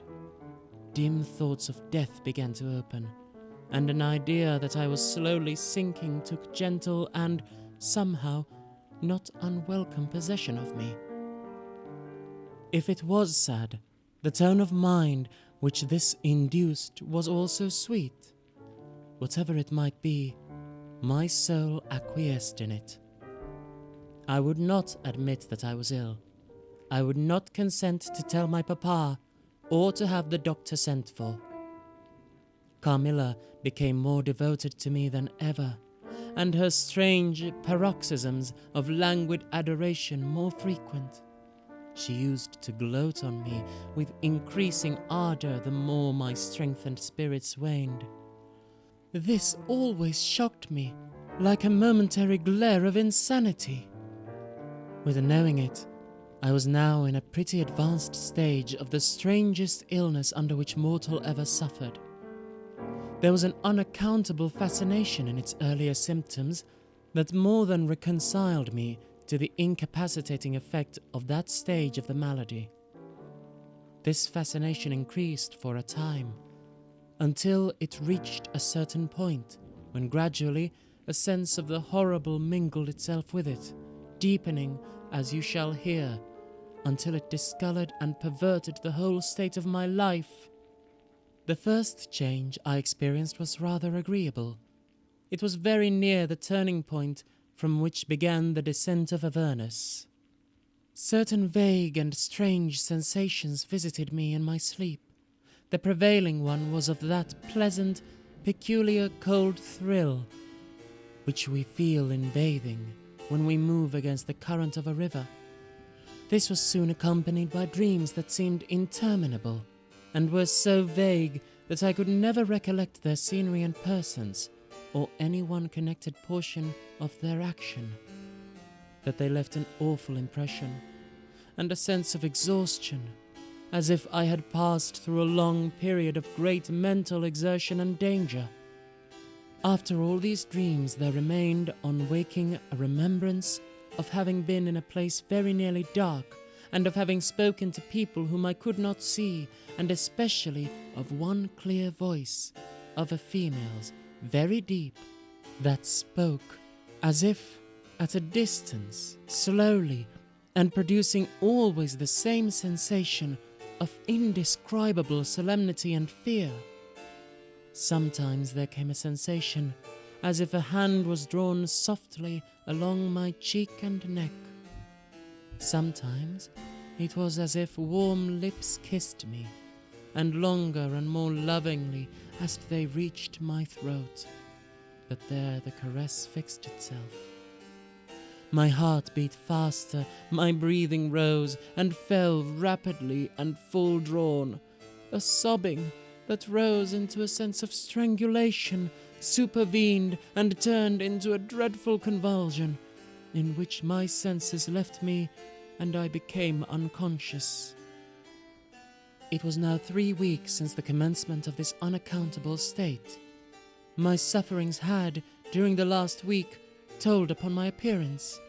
I had grown pale, my eyes were dilated and darkened underneath, and the languor which I had long felt began to display itself in my countenance. My father asked me often whether I was ill, but, with an obstinacy which now seems to me unaccountable, I persisted in assuring him that I was quite well. In a sense, this was true. I had no pain. I could complain of no bodily derangement. My complaint seemed to be one of the imagination or the nerves, and, horrible as my sufferings were, I kept them, with a morbid reserve, very nearly to myself. It could not be that terrible complaint which the peasants called the oupir, for I had now been suffering for 3 weeks, and they were seldom ill for much longer than 3 days, when death put an end to their miseries. Carmilla complained of dreams and feverish sensations, but by no means of so alarming a kind of as mine. I say that mine were extremely alarming. Had I been capable of comprehending my condition, I would have invoked aid and advice on my knees. The narcotic of an unsuspected influence was acting upon me, and my perceptions were benumbed. I am going to tell you now of a dream that led immediately to an odd discovery. One night, instead of the voice I was accustomed to hear in the dark, I heard one, sweet and tender, and at the same time terrible, which said, "Your mother warns you to beware the assassin." At the same time, a light unexpectedly sprang up, and I saw Carmilla standing near the foot of my bed, in her white nightdress, bathed from her chin to her feet in one great stain of blood. I wakened with a shriek, possessed with the one idea that Carmilla was being murdered. I remember springing from my bed, and my next recollection is that of standing on the lobby, crying for help. Madame and Mademoiselle came scurrying out of their rooms in alarm, A lamp burned always in the lobby, and seeing me, they soon learned the cause of my terror. I insisted on our knocking at Carmilla's door. Our knocking was unanswered. It soon became a pounding and an uproar. We shrieked her name, but all was vain. We all grew frightened, for the door was locked. We hurried back, in panic, to my room. There we rang the bell long and furiously. If my father's room had been at the side of the house, we would have called him up at once to our aid. But alas, he was quite out of hearing, and to reach him involved an excursion for which none of us had courage. Servants, however, soon came running up the stairs. I had got on my dressing gown and slippers meanwhile, and my companions were already similarly furnished. Recognizing the voices of the servants on the lobby, we sallied out together, and having renewed, as fruitlessly, our summons at Carmilla's door, I ordered the men to force the lock. They did so, and we stood, holding our lights aloft in the doorway, and so stared into the room. We called her name, but there was still no reply. We looked around the room. Everything was undisturbed. It was exactly in the state in which I had left it on bidding her good night. But Carmilla was gone. Chapter 8. Search. At sight of the room, perfectly undisturbed except for our violent entrance, we began to cool a little, and soon recovered our senses sufficiently to dismiss the men. It had struck Mademoiselle that possibly Carmilla had been wakened by the uproar at her door, and in her first panic had jumped from her bed and hid herself in a press, or behind a curtain from which she could not, of course, emerge until the major domo and his myrmidons had withdrawn.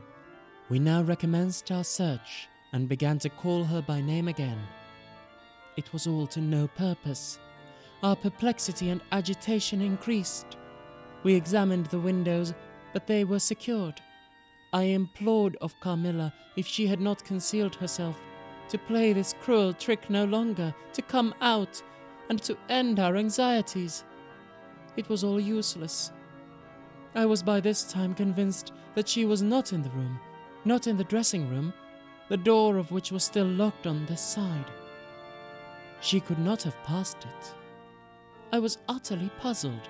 Had Carmilla discovered one of the secret passages which the old housekeeper said were known to exist in the Schloss, although the tradition of their exact situation had been lost? A little time would, no doubt, explain all, utterly perplexed as, for the present, we were. It was past 4 o'clock, as I preferred passing the remaining hours of darkness in Madame's room. Daylight brought no solution of the difficulty. The whole household, with my father as its head, was in the state of agitation next morning. Every part of the chateau was searched. The grounds were explored. Not a trace of the missing lady could be discovered. The stream was about to be dragged. My father was in distraction. What a tale to tell the poor girl's mother in her return! I, too, was almost beside myself, though my grief was quite of a different kind. The morning was passed in alarm and excitement. It was now 1 o'clock, and still no tidings. I ran up to Carmilla's room and found her standing at her dressing table. I was astounded. I could not believe my eyes. She beckoned me to her with her pretty finger in silence. Her face expressed extreme fear. I ran to her in ecstasy of joy. I kissed and embraced her again and again. I ran to the bell and rang it vehemently to bring others to the spot who might at once relieve my father's anxiety. "Dear Carmilla, what has become of you all this time? We have been in agonies of anxiety about you," I exclaimed. "Where have you been? How did you come back?" "Last night has been a night of wonders," she said. "For mercy's sake, explain all you can." "It was past 2 last night," she said, "when I went to sleep as usual in my bed, with my doors locked, that of the dressing room, and that opening upon the gallery. My sleep was uninterrupted and, so far as I know, dreamless. but I awoke just now on the sofa in the dressing room there, and I found the door between the rooms open, and the other door forced. How could all this have happened without my being wakened? It must have been accompanied with a great deal of noise, and I am particularly easily wakened. And how could I have been carried out of my bed without my sleep having been interrupted? I, whom the slightest stir startles. By this time, Madame, Mademoiselle, my father, and a number of the servants were in the same room. Carmilla was, of course, overwhelmed with enquiries, congratulations, and welcomes. She had but one story to tell, and seemed the least of all the party to suggest any way of accounting for what had happened. My father took a turn up and down the room, thinking. I saw Carmilla's eye follow him for a moment with a sly, dark glance. When my father had sent the servants away, Mademoiselle having gone in search of a little bottle of valerian and sal volatile, and there being no one now in the room with Carmilla except my father, Madame, and myself, he came to her thoughtfully, took her hand very kindly, led her to the sofa, and sat down beside her. Will you forgive me, my dear, if I risk a conjecture and ask a question? Who can have a better right? She said. Ask what you please, and I will tell you everything.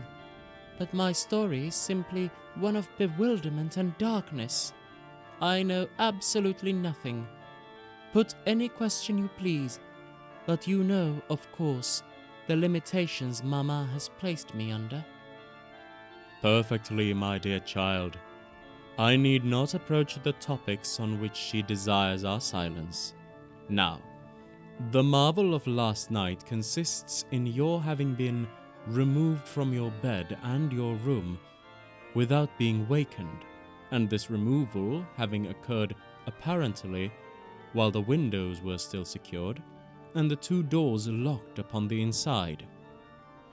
I will tell you my theory, and first ask you a question. Carmilla was leaning on her bed dejectedly.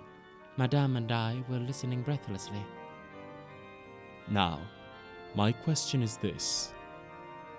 Have you ever been suspected of walking in your sleep?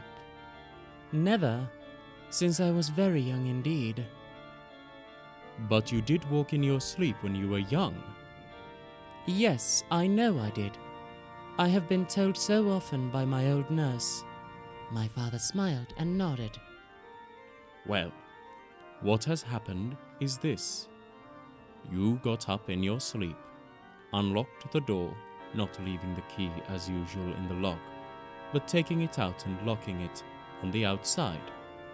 You again took the key out and carried it away with you to some one of the 25 rooms on this floor, or perhaps upstairs or downstairs. There are so many rooms and closets, so much heavy furniture, and such accumulations of lumber that it would require a week to search this old house thoroughly. Do you see now what I mean? I do, but not at all, she answered. And how, Papa, do you account for her finding herself on the sofa in the dressing room, which we had searched so carefully? She came there after you had searched it, still in her sleep, and at last awoke spontaneously, and was as much surprised to find herself where she was as anyone else. I wish all mysteries were as easily and innocently explained as yours, Carmilla, he said, laughing. And so, we may congratulate ourselves on the certainty that the most natural explanation of the occurrence is one that involves no drugging, no tampering with locks, no burglars or poisoners or witches, nothing that need alarm Carmilla or anyone else for our safety. Carmilla was looking charmingly. Nothing could be more beautiful than her tints. Her beauty was, I think, enhanced by that graceful languor that was peculiar to her. I think my father was silently contrasting her looks with mine, for he said, I wish my poor Laura was looking more like herself. as he sighed. So our alarms were happily ended, and Carmilla restored to her friends. Chapter 9. The Doctor. As Carmilla would not hear of an attendant sleeping in her room, my father arranged that a servant should sleep outside her door, so that she would not attempt to make another such excursion without being arrested at her own door. That night passed quietly. The next morning early, the doctor whom my father had sent for, without telling me a word about it, arrived to see me. Madame accompanied me to the library, and there the grave little doctor, with white hair and spectacles, whom I mentioned before, was waiting to receive me. I told him my story, and as I proceeded he grew graver and graver. We were standing, he and I, in the recess of one of the windows, facing one another. When my statement was over, he leaned with his shoulders against the wall, and with his eyes fixed on me earnestly, with an interest in which was a dash of horror. After a minute's reflection, he asked Madame if he could see my father. He was sent for accordingly, and as he entered, smiling, he said, "I dare say, Doctor, you are going to tell me that I am an old fool for having brought you here. I hope I am." He and the doctor talked for some time in the same recess where I had just conferred with the physician. It seemed an earnest and argumentative conversation. The room is very large, and I and Madame stood together, burning with curiosity, at the further end. Not a word could we hear, however, for they spoke in a very low tone, and the deep recess of the window quite concealed the doctor from view, and very nearly my father, whose foot, arm, and shoulder only could we see, and the voices were, I suppose, all the less audible for the sort of closet which the thick wall and window formed. After a time, my father's face looked into the room. It was pale, thoughtful, and I fancied agitated. "Laura, dear, come here for a moment. Madame, we shan't trouble you, the doctor says, at present." Accordingly, I approached, for the first time a little alarmed, for although I did feel weak, I did not feel ill, and my strength, one always fancies, is a thing that may be picked up when we please. My father held out his hand to me, and I drew near, but he was looking at the doctor, and he said, "It certainly is very odd. I don't understand it quite. Laura, come here, dear. Now attend to Dr. Spielsberg, and recollect yourself." "You mentioned a sensation like that of two needles piercing the skin, somewhere around your neck on the night when you experienced your first horrible dream. Is there still any soreness?" "None at all," I answered. "Can you indicate with your finger about the point at which you think it occurred?" "Very little below my throat. Here," I answered. I wore a morning dress, which covered the place I pointed to. "Now you can satisfy yourself," said the doctor. "You won't mind your papa's lowering your dress a very little. It is necessary to detect a symptom of the complaint under which you have been suffering." I acquiesced. It was only an inch or two below the edge of my collar. "God bless me, so it is!" exclaimed my father, growing pale. "You see it now with your own eyes," said the doctor with a gloomy triumph. "What is it?" I exclaimed, beginning to be frightened. "Nothing, my dear young lady, but a small blue spot, about the size of the tip of your little finger. And now," he continued, turning to Papa, "the question is, what is best to be done?" "Is there any danger?" I urged, in great trepidation. "I trust not, my dear," answered the doctor. "I don't see why you should not recover. I don't see why you should not begin immediately to get better. That is the point at which the sense of strangulation begins? Yes, I answered. And recollect as well as you can, the same point was a kind of center of that thrill which you described just now, like the current of a cold stream running against you. It may have been. I think it was. Aye, you see? He added, turning to my father. Shall I say a word to Madame? Certainly, Said my father. He called Madame to him and said, I find my young friend here far from well. It won't be of any great consequence, I hope, but it will be necessary that some steps be taken. Which I will explain, by the by, but in the meantime, Madame, you will be so good as to not let Miss Laura be alone for one moment. That is the only direction I need give for the present. It is indispensable. We may rely upon your kindness, Madame, I know, added my father. Madame satisfied him eagerly. And you, dear Laura, I know you will observe the doctor's direction.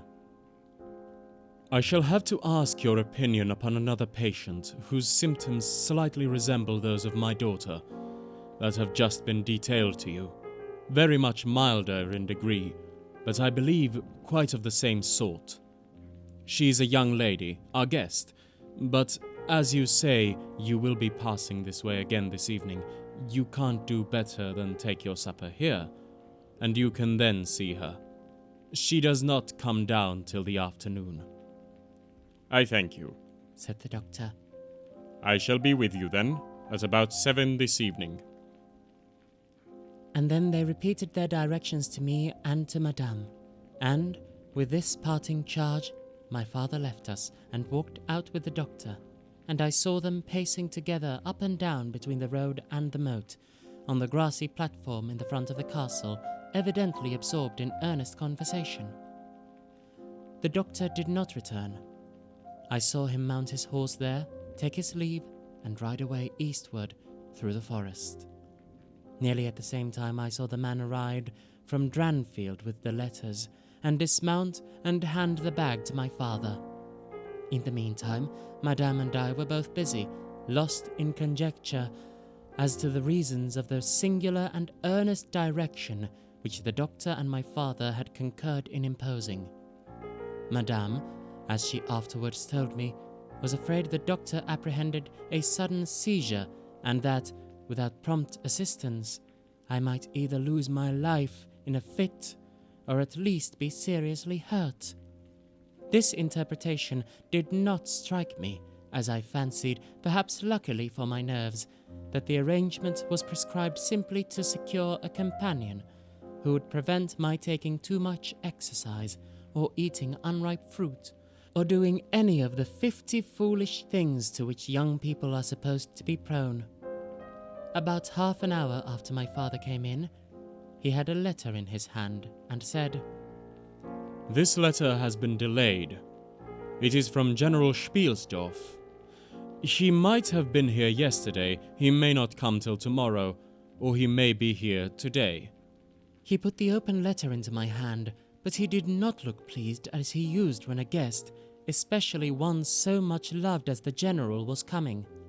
On the contrary, he looked as if he wished him at the bottom of the Red Sea. There was plainly something on his mind which he did not choose to divulge. "Papa, darling, will you tell me this?" as I said, suddenly laying my hand on his arm and looking, I am sure, imploringly in his face.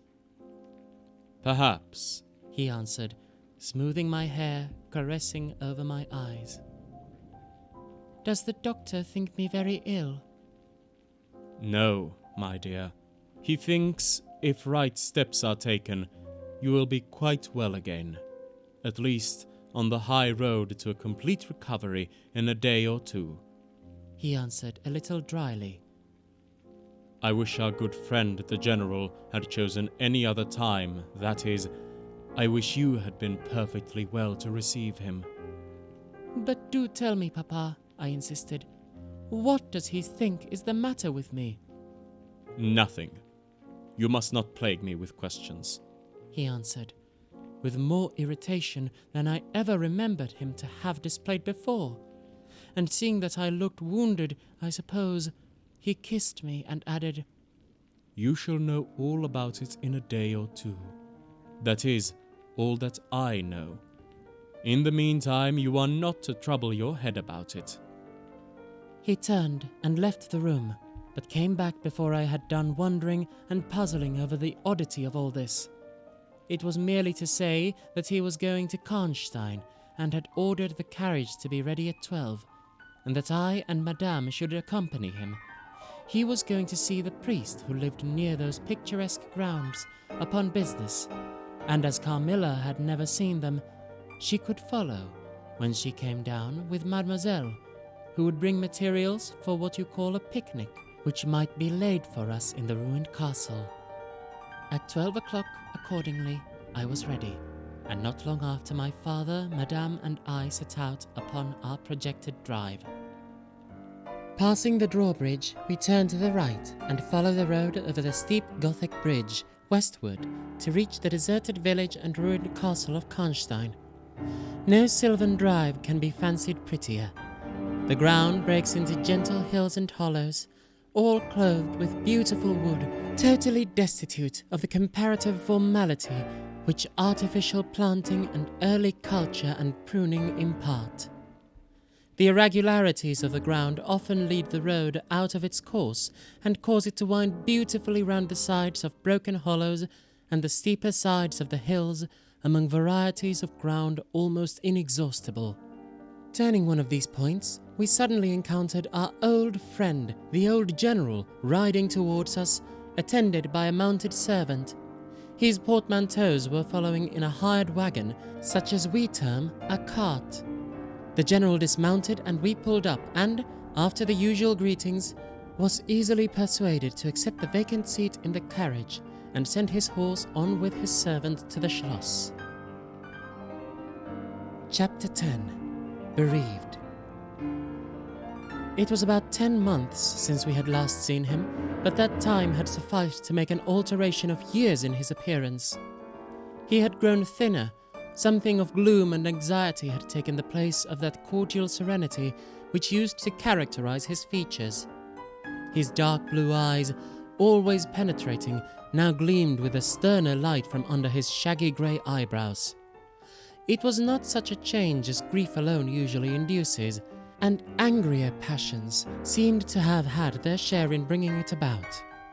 We had not long resumed our drive when the general began to talk, with his usual soldierly directness, of the bereavement, as he termed it, which he had sustained in the death of his beloved niece and ward, and he then broke out in a tone of intense bitterness and fury, inveighing against the hellish arts to which she had fallen a victim, and expressing, with more exasperation than piety, his wonder that heaven should tolerate so monstrous an indulgence of the lust and malignity of hell. My father, who saw at once that something very extraordinary had befallen, asked him, if not too painful to him, to detail the circumstances which he thought justified the strong terms in which he expressed himself. I should tell you all with pleasure, said the general. but you would not believe me. Why should I not? He asked. Because He answered testily. you believe in nothing but what consists with your own prejudices and illusion. I remember when I was like you, but I have learned better. Try me. Said my father. I am not such a dogmatist as you suppose. Beside which, I very well know that you generally require proof for what you believe, and am, therefore, very strongly predisposed to respect your conclusions. You are right in supposing that I have not been led lightly into a belief in the marvelous. For what I have experienced is marvelous, and I have been forced by extraordinary evidence to credit that which ran counter diametrically to all my theories. I have been made the dupe of a preternatural conspiracy. Notwithstanding his professions of confidence in the general's penetration, I saw my father, at this point, glance at the general with, as I thought, a marked suspicion of his sanity. The general did not see it, luckily. He was looking gloomily and curiously into the glades and vistas of the woods that were opening before us. You are going to the ruins of Karstein, He said. Yes, it is a lucky coincidence. Do you know, I was going to ask you to bring me there to inspect them. I have a special object in exploring. There is a ruined chapel, ain't there, with a great many tombs of that extinct family. So there are. Highly interesting, Said my father. I hope you are thinking of claiming the title and estates? My father said this gaily, but the general did not recollect the laugh, or even the smile which courtesy exacts from a friend's joke. On the contrary, he looked grave and even fierce, ruminating on a matter that stirred his anger and horror. Something very different. He said gruffly. I mean to unearth some of those fine people. I hope, by God's blessing, to accomplish a pious sacrilege here, which will relieve our earth of certain monsters and enable honest people to sleep in their beds without being assailed by murderers. I have strange things to tell you, my dear friend, such as I myself would have scouted as incredible a few months since. My father looked at him again, but this time not with a glance of suspicion, with an eye, rather, of keen intelligence and alarm. The house of Karnstein, He said. has been long extinct. 100 years at least. My dear wife was maternally descended from the Karnsteins, but the name and title have long ceased to exist.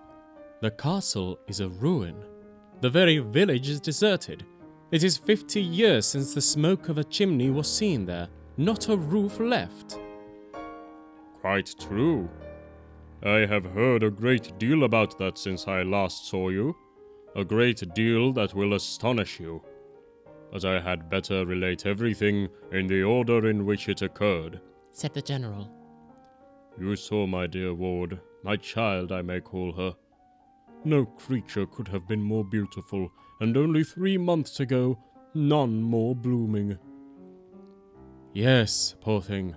When I saw her last, she certainly was quite lovely. Said my father. I was grieved and shocked more than I can tell you, my dear friend. I knew what a blow it was to you. He took the general's hand, and they exchanged a kind pressure. Tears gathered in the old soldier's eyes. He did not seek to conceal them. He said, We have been very old friends. I knew you would feel for me, childless as I am. She had become an object of very near interest to me, and repaid my care by an affection that cheered my home and made my life happy. That is all gone now. The years that remain to me on earth may not be long, but by God's mercy I hope to accomplish a service to mankind before I die, and to subserve the vengeance of heaven upon the fiends who have murdered my poor child in the spring of her hopes and beauty. You said just now that you intended relating everything as it occurred. said my father. Pray do. I assure you that it is not mere curiosity that prompts me. By this time we had reached the point at which the Drunstall road, by which the general had come, diverges from the road which we were travelling to Karnstein. How far is it to the ruins? Inquired the general, looking anxiously forward. About half a league. Answered my father. Pray, let us hear the story you were so good to promise. Chapter 11. The Story. With all my heart. Said the general with an effort, and after a short pause in which to arrange his subject, he commenced one of the strangest narratives I had ever heard. My dear child was looking forward with great pleasure to the visit you had been so good as to arrange for her to your charming daughter. Here he made me a gallant but melancholy bow. In the meantime, we had an invitation to my old friend, the Count Karlsfeld, whose schloss is about 6 leagues to the other side of Karnstein. It was to attend the series of fetes which, you remember, were given by him in honor of his illustrious visitor, the Grand Duke Charles. Yes, and very splendid, I believe they were, said my father. Princely. But then his hospitalities are quite regal. He has Aladdin's lamp. The night from which my sorrow dates was devoted to a magnificent masquerade. The grounds were thrown open, the trees hung with coloured lamps. There was such a display of fireworks as Paris itself has never witnessed. And such music. Music, you know, is my weakness. Such ravishing music. The finest instrumental band perhaps in the world, and the finest singers who could be collected from all the great operas in Europe. As you wandered through these fantastically illuminated grounds, the moonlighted chateau throwing a rosy light from its long rows of windows, you would suddenly hear these ravishing voices stealing from the silence of some grove, or rising from boats upon the lake. I felt myself, as I looked and listened, carried back into the romance and poetry of my early youth. The fireworks were ended, and the ball beginning. We returned to the noble suite of rooms that were thrown open to the dancers. A masked ball, you know, is a beautiful sight, but so brilliant a spectacle of the kind I never saw before. It was a very aristocratic assembly. I was myself almost the only nobody present. My dear child was looking quite beautiful. She wore no mask. Her excitement and delight added an unspeakable charm to her features, always lovely. I remarked a young lady dressed magnificently but wearing a mask, who appeared to me to be observing my ward with extraordinary interest. I had seen her earlier in the evening in the great hall, and again for a few minutes walking near us on the terrace under the castle windows, similarly employed. A lady, also masked, richly and gravely dressed, and with a stately air like a person of rank, accompanied her as a chaperone. Had the young lady not worn a mask, I could, of course, have been much more certain upon the question whether she was really watching my poor darling. I am now well assured that she was. We were now in one of the salons. My poor dear child had been dancing and was resting a little in one of the chairs near the door. I was standing near. The 2 ladies I had mentioned had approached, and the younger took the chair next to my ward, while her companion stood beside me, and for a little time addressed herself in a low tone to her charge. Availing herself of the privilege of her mask, she turned to me, and in the tone of an old friend and calling me by my name, opened a conversation with me which piqued my curiosity a good deal. She referred to many scenes where she had met me, at court, and at distinguished houses. She alluded to little incidents which I had long ceased to think of, but which, I found, had only laid in abeyance in my memory, for they instantly started into life at her touch. I became more and more curious to ascertain who she was, every moment. She parried my attempts to discover very adroitly and pleasantly. The knowledge she showed of many passages in my life seemed to me all but unaccountable, and she appeared to take a not unnatural pleasure in foiling my curiosity and in seeing me flounder, in my eager perplexity, from one conjecture to another. In the meantime, a young lady, whom her mother called by the odd name of Milaka, when she once or twice addressed her, had with the same ease and grace got into conversation with my ward. She introduced herself by saying that her mother was a very old acquaintance of mine. She spoke of the agreeable audacity which a mask rendered practicable. She talked like a friend, she admired her dress, and insinuated very prettily her admiration of her beauty. She amused her with laughing criticisms upon the people who crowded the ballroom, and laughed at my poor child's fun. She was very witty and lively when she pleased, and after a time they had grown very good friends, and the young stranger lowered her mask, displaying a remarkably beautiful face. I had never seen it before, neither had my dear child. Although it was new to us, the features were so engaging, as well as lovely, that it was impossible not to feel the attraction powerfully. My poor girl did so. I never saw anyone more taken with another at first sight, unless, indeed, it was the stranger herself who seemed quite to have lost her heart to her. In the meantime, availing myself of the license of a masquerade, I put not a few questions to the elder lady. "You have puzzled me utterly," I said, laughing. "Is that not enough? Won't you now consent to stand on equal terms and do me the kindness to remove your mask?" "Can any request be more unreasonable?" she replied. "Ask a lady to yield an advantage. Besides, how do you know you should recognize me? Years make changes." "As you see," I said with a bow, and I suppose a rather melancholy little laugh. "As philosophers tell us," she said. "And how do you know that a sight of my face would help you?" "I should take chance for that," I answered. "It is vain trying to make yourself out an old woman. Your figure betrays you." "Years, nevertheless, have passed since I saw you. Rather, since you saw me, for that is what I am considering. Milaka there is my daughter.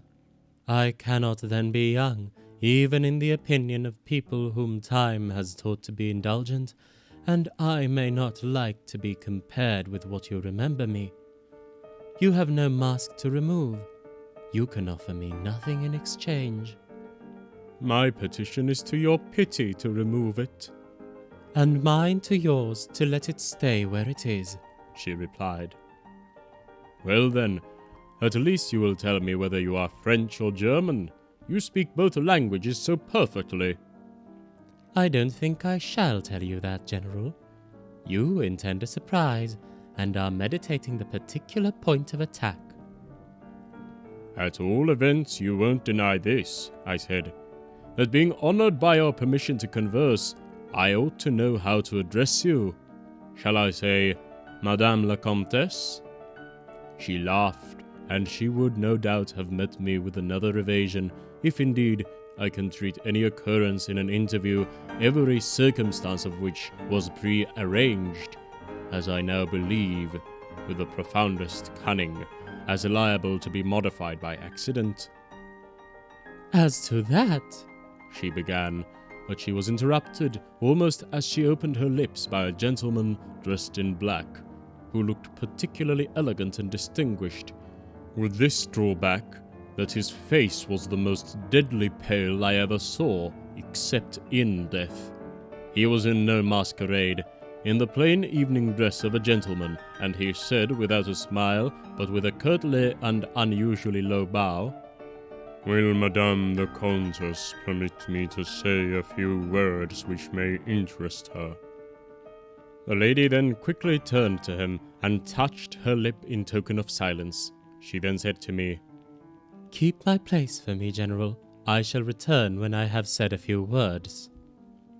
And with this injunction, playfully given, she walked a little aside with the gentleman in black and talked for some minutes, apparently very earnestly. Then they walked away slowly together in the crowd, and I lost them for some minutes. I spent the interval in cudgelling my brains for a conjecture as to the identity of the lady who seemed to remember me so kindly, and I was thinking of turning about and joining in the conversation between my pretty ward and the Countess's daughter, and trying whether, by the time she returned, I might not have a surprise in store for her by having her name, title, chateau, and estates at my fingers' ends. But at this moment she returned, accompanied by the pale man in black, who said, "I shall return and inform Madame la Comtesse when her carriage is at the door." He withdrew with a bow, Chapter 12. A Petition. Then we are to lose, Madame the Countess, but I hope only for a few hours, I said with a low bow. It may be that only, or it may be a few weeks. It was very unlucky his speaking to me just now as he did. Do you now know me? I assured her I did not. You shall know me, She said. but not at present. We are older and better friends than, perhaps, you might suspect. I cannot yet declare myself. I shall, in 3 weeks, pass your beautiful Schloss, about which I have been making enquiries. I shall then look in upon you for an hour or two, and renew a friendship which I never think of without 1,000 pleasant recollections. This moment a piece of news has reached me like a thunderbolt. I must set out now and travel by a devious route, nearly 100 miles, with all the dispatch I can possibly make. My perplexities multiply. I am only deterred by the compulsory reserve I practice as to my name from making a very singular request of you. My poor child has not quite recovered her strength. Her horse fell with her at a hunt which she had ridden out to witness. Her nerves have not yet recovered the shock, and our physician says that she must on no account exert herself for some time to come. We came here, in consequence, by very easy stages, hardly 6 leagues a day. I must now travel day and night on a mission of life and death, a mission the critical and momentous nature of which I shall be able to explain to you when we meet, and I hope we shall, in a few weeks, without the necessity of any concealment. She went on to make her petition, and it was in the tone of a person from whom such a request amounted to conferring rather than seeking a favor. This was only in manner, and, as it seemed, quite unconsciously. Than the terms in which it was expressed, nothing could be more deprecatory. It was simply that I would consent to take charge of her daughter during her absence. This was, all things considered, a strange, not to say an audacious request. She in some sort disarmed me by stating and admitting everything that could be urged against and throwing herself entirely upon my chivalry. At the same moment, by a fatality that seems to have predetermined all that happened, my poor child came to my side and, in an undertone, besought me to invite her new friend Milaka to pay us a visit. She had just been sounding her, and thought if her mamma would allow her, she would like it extremely. At another time I should have told her to wait a little until at least we knew who they were. But I had not a moment to think in. The two ladies assailed me together, and I must confess the refined and beautiful face of the young lady, about which there was something extremely engaging, as well as the elegance and fire of high birth, determined me. And, quite overpowered, I submitted, and undertook too easily the care of the young lady whom her mother called Milaka. The Countess beckoned to her daughter, who listened with grave attention while she told her in general terms how suddenly and peremptorily she had been summoned, and also of the arrangements she had made for her under my care, adding that I was one of her earliest and most valued friend. I made, of course, such speeches as the case seemed to call for, and found myself, on reflection, in a position which I did not half like. The gentleman in black returned, and very ceremoniously conducted the lady from the room. The demeanour of this gentleman was such as to impress me with the conviction that the Countess was a lady of very much more importance than her modest title alone might have led me to assume. Her last charge to me was that no attempt was to be made to learn more about her than I might have already guessed, until her return. Our distinguished host, whose guest she was, knew her reasons. But here, She said, neither I nor my daughter could safely remain for more than a day. I removed my mask imprudently for a moment about an hour ago, and, too late, I fancied you saw me. So I resolved to seek an opportunity of talking a little to you. Had I found that you had seen me, I should have thrown myself on your high sense of honor to keep my secret for some weeks. As it is, I am satisfied that you did not see me. But if you now suspect, or, on reflection, should suspect who I am, I commit myself, in like manner, entirely to your honor. My daughter will observe the same secrecy, and I well know that you will, from time to time, remind her, lest she should thoughtlessly disclose it." She whispered a few words to her daughter, kissed her hurriedly twice, and went away, accompanied by the pale gentleman in black, and disappeared in the crowd. "In the next room," said Milaka. "there is a window that looks upon the hall door. I should like to see the last of Mamma, able to kiss my hand to her." We assented, of course, and accompanied her to the window. We looked out and saw a handsome old-fashioned carriage with a troop of couriers and footmen.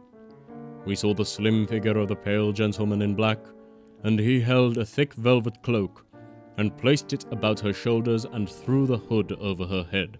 She nodded to him, and just touched his hand with hers.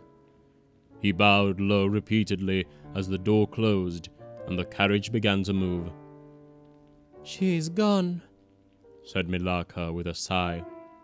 "She is gone," I repeated to myself for the first time, in the hurried moments that had elapsed since my consent, reflecting upon the folly of my act. "She did not look up," said the young lady plaintively.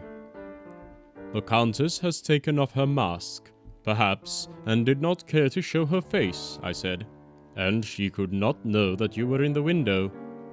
She sighed and looked in my face. She was so beautiful that I relented. I was sorry I had for a moment repented my hospitality, and I determined to make her amends for the unavowed churlishness of my reception.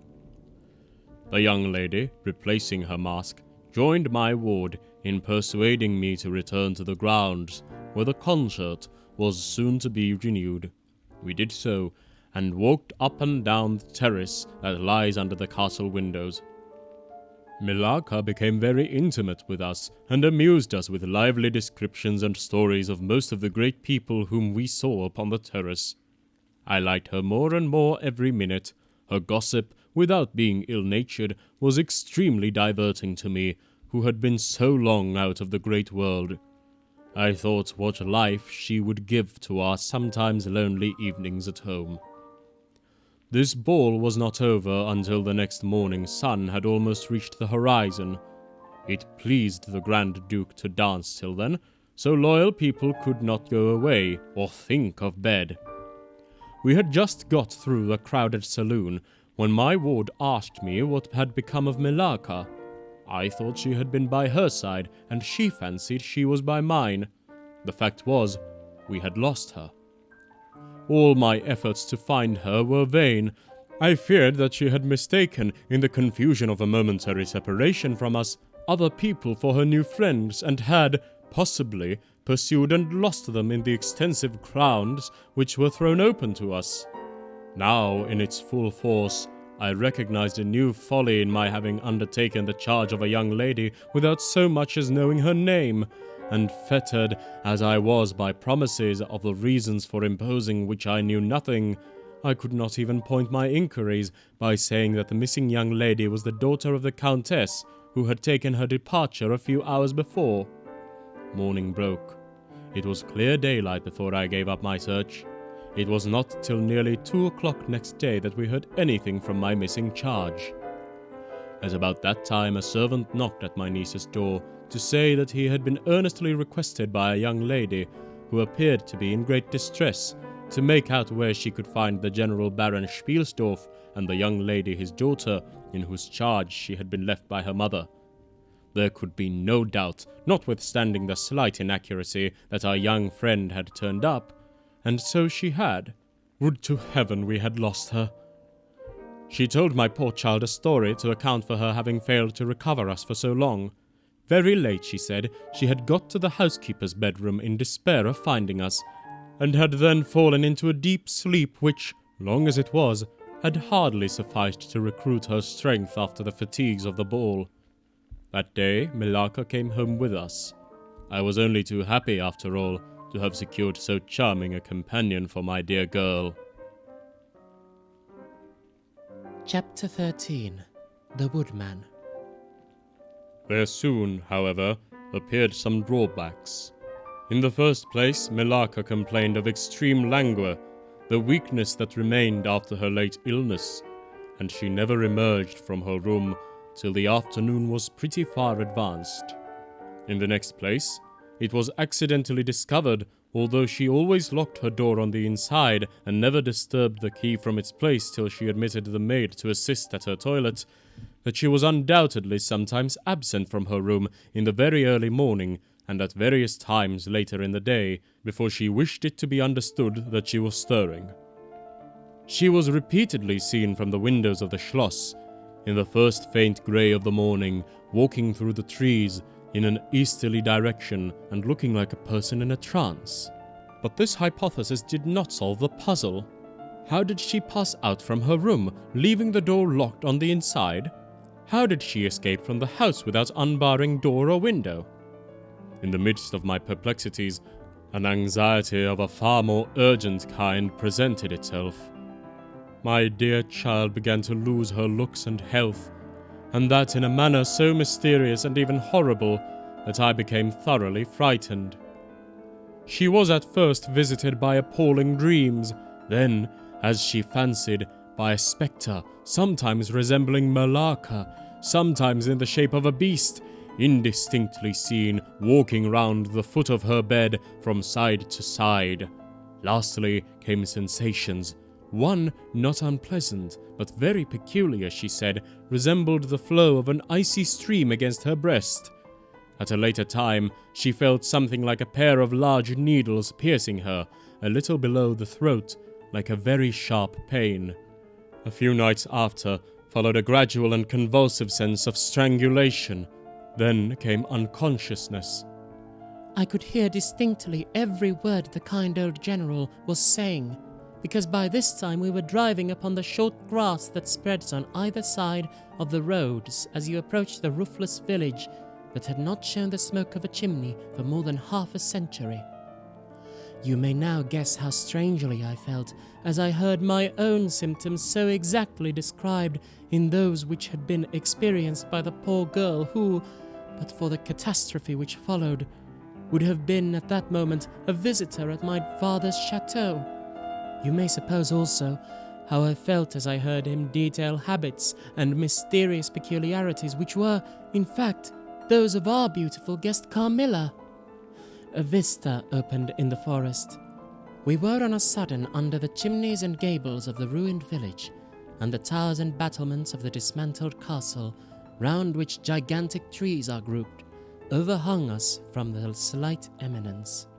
In a frightened dream I got down from the carriage, and in silence, for we had each abundant matter for thinking, we soon mounted the ascent, and were among the spacious chambers, winding stairs, and dark corridors of the castle.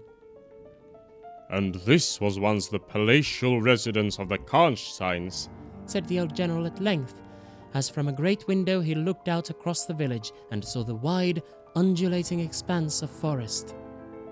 It was a bad family, and here its blood-stained annals were written, he continued. It is hard that they should, after death, continue to plague the human race with their atrocious lusts. That is the chapel of the Karnsteins, down there. He pointed down to the grey walls of the Gothic building, partly visible through the foliage, a little way down the steep. And I hear the axe of a woodman, he added, busy among the trees that surround it. He possibly may give us the information of which I am in search, and point out the grave of Mircalla, Countess of Karnstein. These rustics preserve the local traditions of great families, whose stories die out among the rich and titled so soon as the families themselves become extinct. We have a portrait at home of Mircalla, the Countess Karnstein. Should you like to see it? Asked my father. Time enough, dear friend, Replied the general. I believe that I have seen the original, and one motive which has led me to you earlier than I at first intended was to explore the chapel which we are now approaching. What? See the Countess Mircalla? Exclaimed my father. Why, she has been dead more than a century. Not so dead as you fancy, I am told, Answered the general. I confess, General, you puzzle me utterly. Replied my father, looking at him, I fancied, for a moment with a return of the suspicions I detected before. But although there was anger and detestation at times in the old general's manner, there was nothing flighty. There remains to me, He said as we passed under the heavy arch of the Gothic church, for its dimensions would have justified its being so styled. but one object which can interest me during the few years that remain to me on earth, and that is to wreak on her the vengeance which, I thank God, may still be accomplished by a mortal arm. What vengeance can you mean? Asked my father in increasing amazement. I mean, to decapitate the monster. He answered with a fierce flush and a stamp that echoed mournfully through the hollow ruin, and his clenched hand was at the same moment raised as if it grasped the handle of an axe while he shook it ferociously in the air. What? Exclaimed my father, more than ever bewildered. To strike her head off. Cut her head off? Aye, with a hatchet, with a spade, or with anything that can cleave through her murderous throat. You shall hear. He answered, trembling with rage, and hurrying forward he said, That beam will answer for a seat. Your dear child is fatigued. Let her be seated, and I will, in a few sentences, close my dreadful story. The squared block of wood, which lay on the grass-grown pavement of the chapel, formed a bench on which I was very glad to seat myself. And in the meantime, the general called for the woodman, who had been removing some boughs which leaned on the old walls, and, axe in hand, the hardy old fellow stood before us.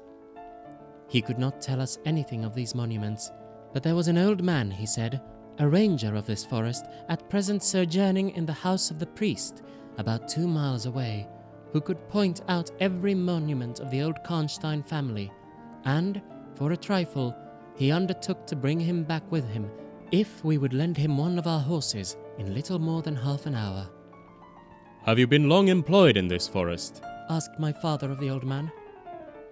I have been a woodsman here, He answered in patois. under the forester, all my days. So has my father before me, and so on, as many generations as I can count up. I could show you the very house in the village here in which my ancestors lived. How came the village to be deserted? Asked the general. It was troubled by revenants, sir. Several were tracked to their graves.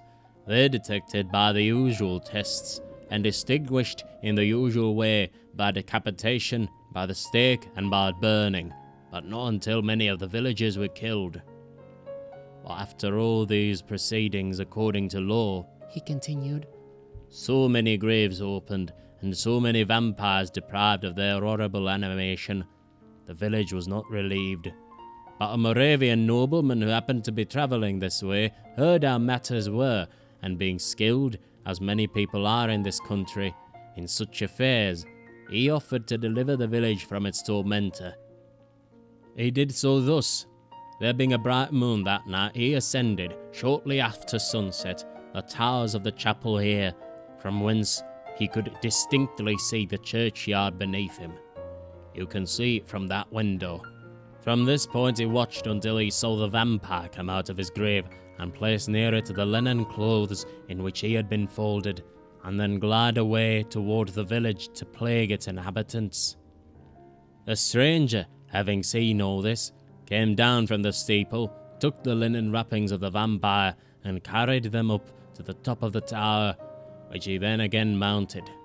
When the vampire returned from his prowlings and missed his clothes, he cried furiously to the Moravian who he saw at the summit of the tower, and who, in reply, beckoned him to ascend and take him.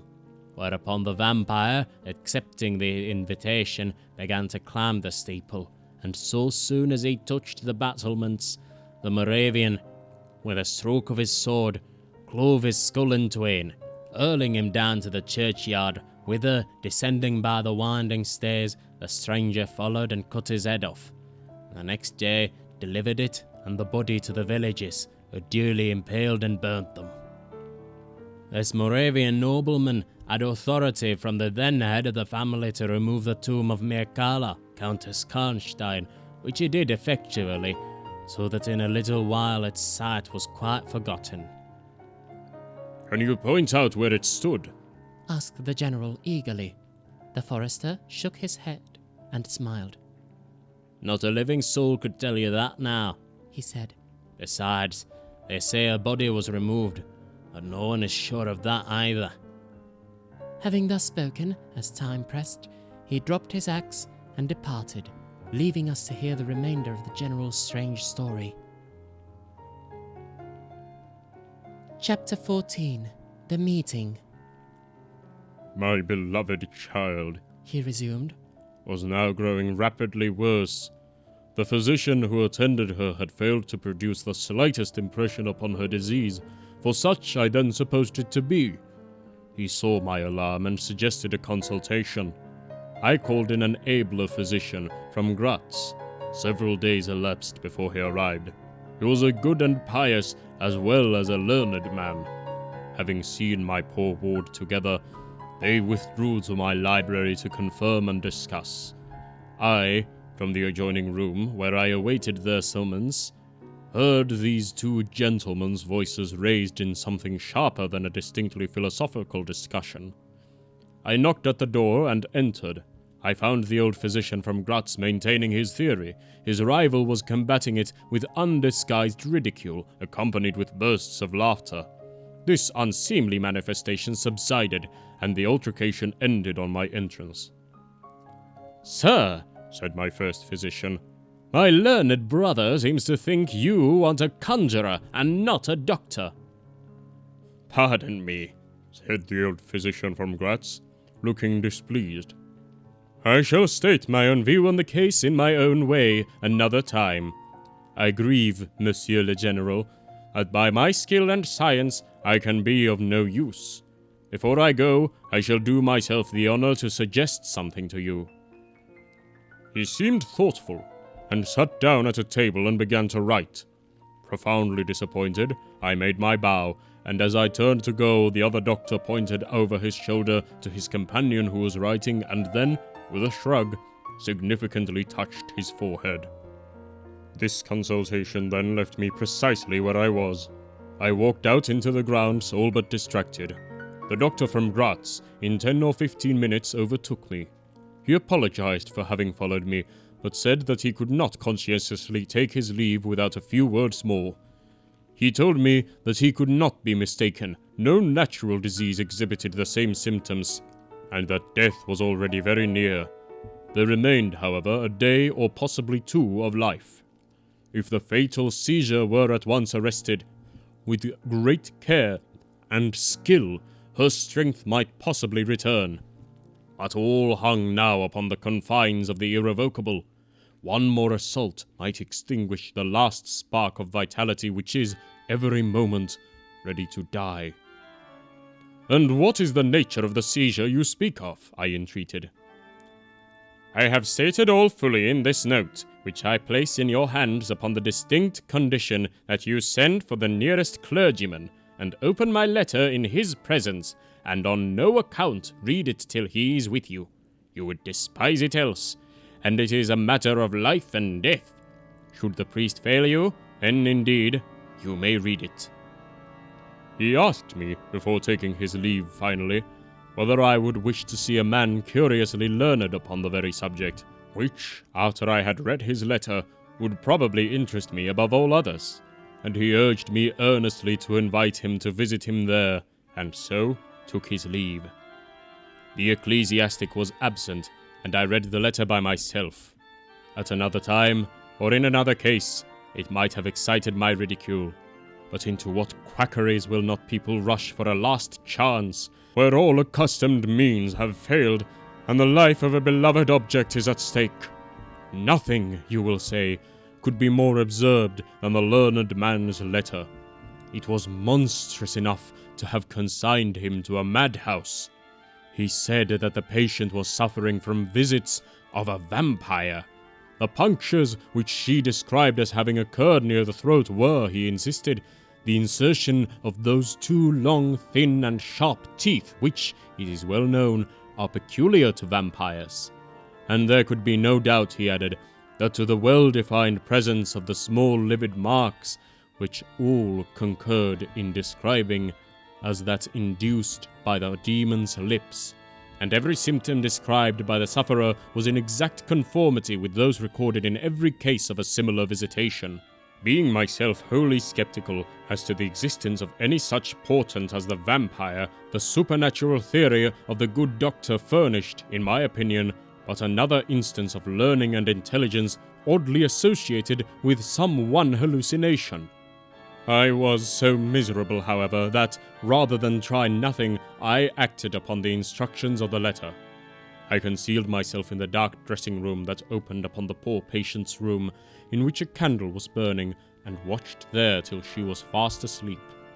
I stood at the door, peeping through the small crevice, my sword laid on the table beside me, as my directions prescribed, until, a little after 1, I saw a large, black object, very ill-defined, crawl, as it seemed to me, over the foot of the bed, and swiftly spread itself up to the poor girl's throat, where it swelled a moment into a great, palpitating mass. For a few moments I stood petrified. I now sprang forward, with my sword in my hand. The black creature suddenly contracted toward the foot of the bed, glided over it, and, standing on the floor about a yard below the foot of the bed, with a glare of skulking ferocity and horror fixed on me, I saw Milaka. Speculating I know not what, I struck at her instantly with my sword, but I saw her standing near the door, unscathed. Horrified, I pursued and struck again. She was gone, and my sword flew to shivers against the door. I can't describe to you all that passed on that horrible night. The whole house was up and stirring. The spectre Milaka was gone, but her victim was sinking fast, and before the morning dawned, she died. The old general was agitated. We did not speak to him. My father walked to some little distance and began reading the inscriptions on the tombstones, and thus occupied, he strolled into the door of a side chapel to prosecute his researches. The general leaned against the wall, dried his eyes, and sighed heavily. I was relieved on hearing the voices of Carmilla and Madame, who were at that moment approaching. The voices died away. In this solitude, having just listened to so strange a story, connected as it was with a great and titled death, those monuments were mouldering among the dust and ivy around us, and every incident of which bore so awfully upon my own mysterious case. In this haunted spot, darkened by the towering foliage that rose on every side, dense and high above its noiseless walls, a horror began to steal over me, and my heart sank as I thought that my friends were, after all, not about to enter and disturb this triste and ominous scene. The old general's eyes were fixed on the ground as he leaned with his hand upon the basement of a shattered monument. Under a narrow, arched doorway, surmounted by one of those demoniacal grotesques in which the cynical and ghastly fancy of old Gothic carvings delights, I saw very gladly the beautiful face and figure of Carmilla entering the shadowy chapel. I was just about to rise and speak, and nodded smiling in answer to her peculiarly engaging smile, when with a cry the old man by my side caught up the woodsman's hatchet and started forward. On seeing him, a brutalized change came over her features. It was an instantaneous and horrible transformation as she made a crouching step backward. Before I could utter a scream, he struck at her with all his force, but she dived under his blow and, unscathed, caught him in her tiny grasp by the wrist. He struggled for a moment to release his arm, but his hand opened, the axe fell to the ground, and the girl was gone. He staggered against the wall, his grey hair stood up upon his head, and a moisture shone over his face, as if he were at the point of death. The frightful scene had passed in a moment. The first thing I recollect after is Madame standing before me and impatiently repeating over and over again the question, "Where is Mademoiselle Carmilla?" I answered at length, "I don't know. I can't tell. She went there," and I pointed to the door through which Madame had just entered, only a minute or two since. "But I have been standing here in the passage ever since Mademoiselle Carmilla entered, and she did not return." She then began to call, "Carmilla!" through every door and passage, and from the windows, but no answer came. She called herself Carmilla, asked the general, still agitated. "Carmilla, yes," I answered. "Aye," he said. "That is Milaka. That is the same person who long ago was called Mirkala Countess Karnstein. Depart from this accursed ground, my poor child, as quickly as you can.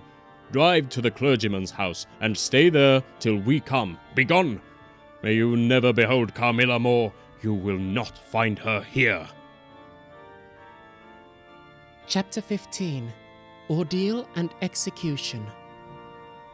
As he spoke, one of the strangest-looking men I ever beheld entered the chapel at the door through which Carmilla had made her entrance and her exit. He was tall, narrow-chested, stooping, with high shoulders and dressed in black. His face was brown and dried in with deep furrows. He wore an oddly shaped hat with a broad leaf. His hair, long and grizzled, hung on his shoulders. He wore a pair of gold spectacles and walked slowly with an odd shambling gait, with his face sometimes turned up to the sky and sometimes bowed down toward the ground, seemed to wear a perpetual smile. His long, thin arms were swinging, and his lank hands, in old black gloves ever so much too wide for them, waving and gesticulating in utter abstraction. "The very man!" exclaimed the general, advancing with manifest delight. "My dear Baron, how happy I am to see you. I had no hope of meeting you so soon."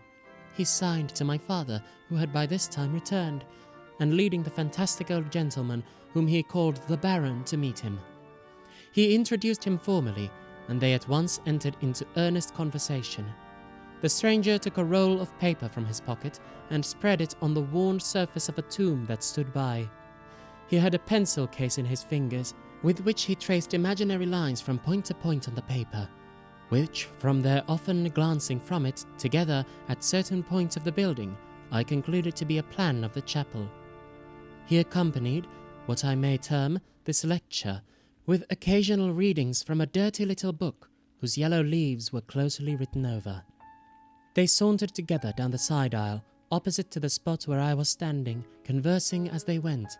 Then they began measuring distances by paces, and finally they all stood together, fancying a piece on the side wall, which they began to examine with great minuteness, pulling off the ivy that clung over it, and rapping the plaster with the ends of the sticks, scraping here and knocking there. At length they ascertained the existence of a broad marble tablet, with the letters carved in relief upon it. With the assistance of the woodman who returned, a monumental inscription and carved escutcheon were disclosed. They proved to be those of the long-lost monument of Mirkala, Countess Karnstein. The old general, though not, I fear, given to the praying mood, raised his hands and eyes to heaven in mute thanksgiving for some moments. "Tomorrow," I heard him say, "the commissioner will be here, and the Inquisition will be held according to law."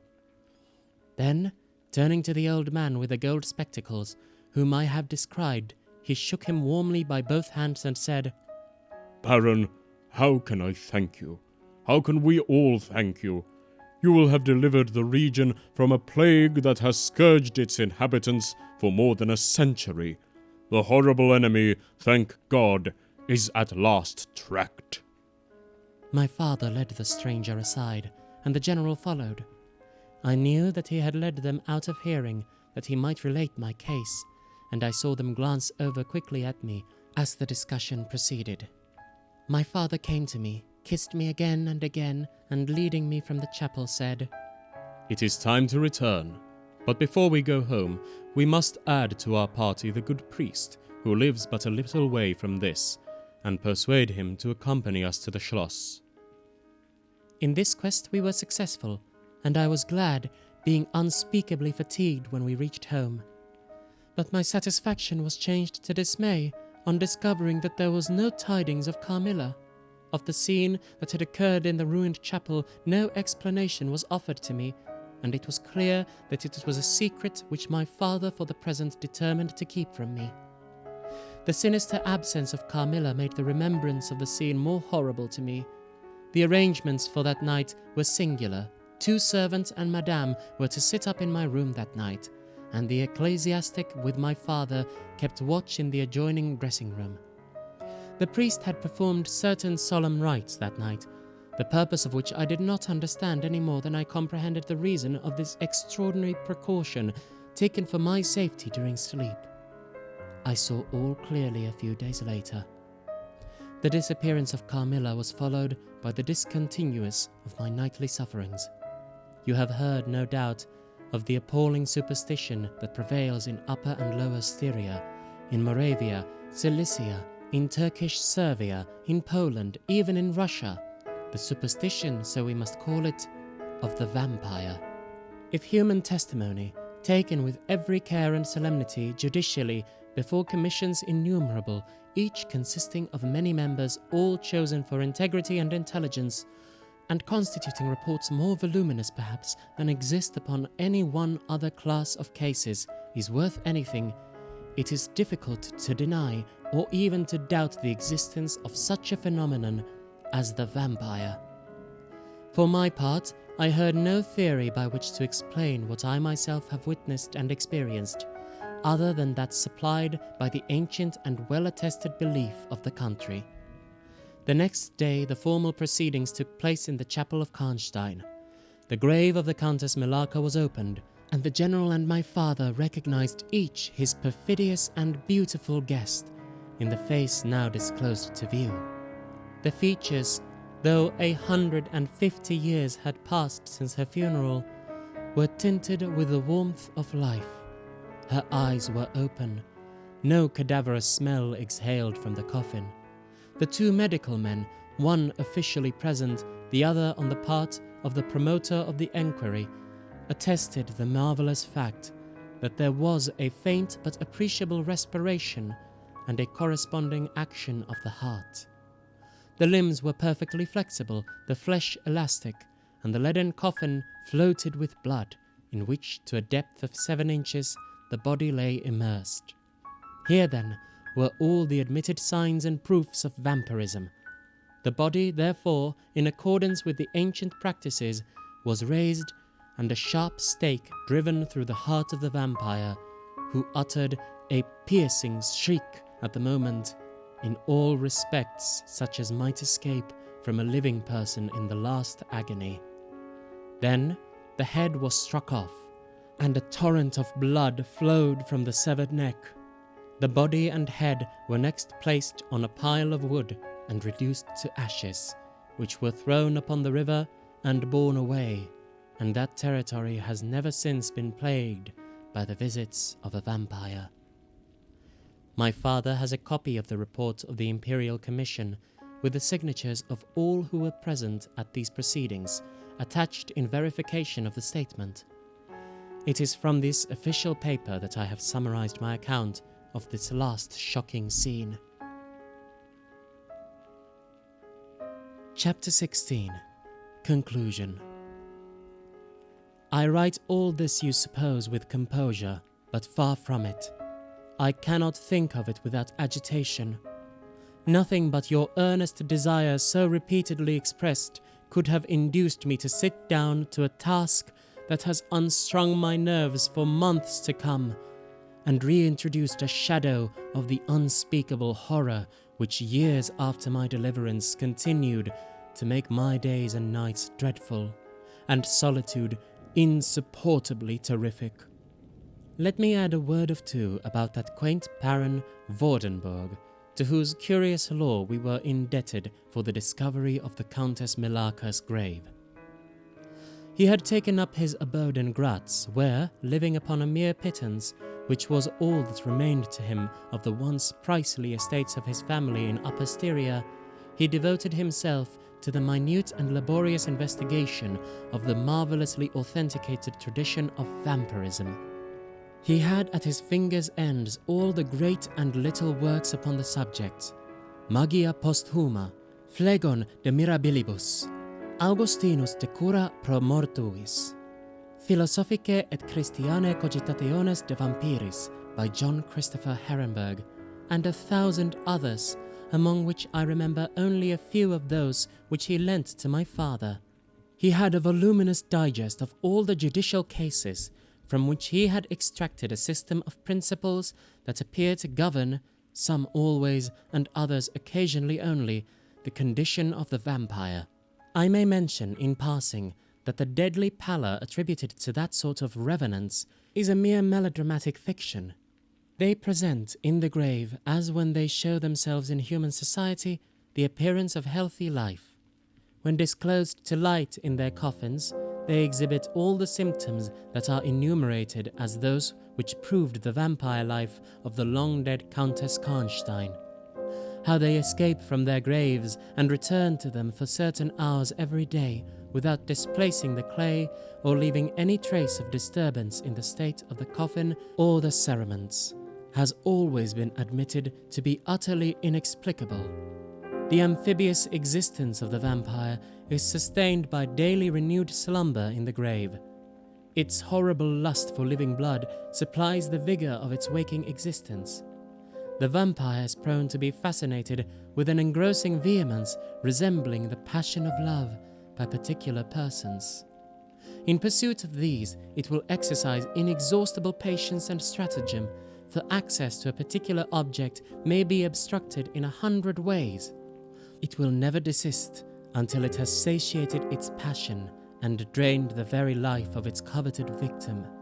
But it will, in these cases, husband and protract its murderous enjoyment with the refinement of an epicure, and heighten it by the gradual approaches of an artful courtship.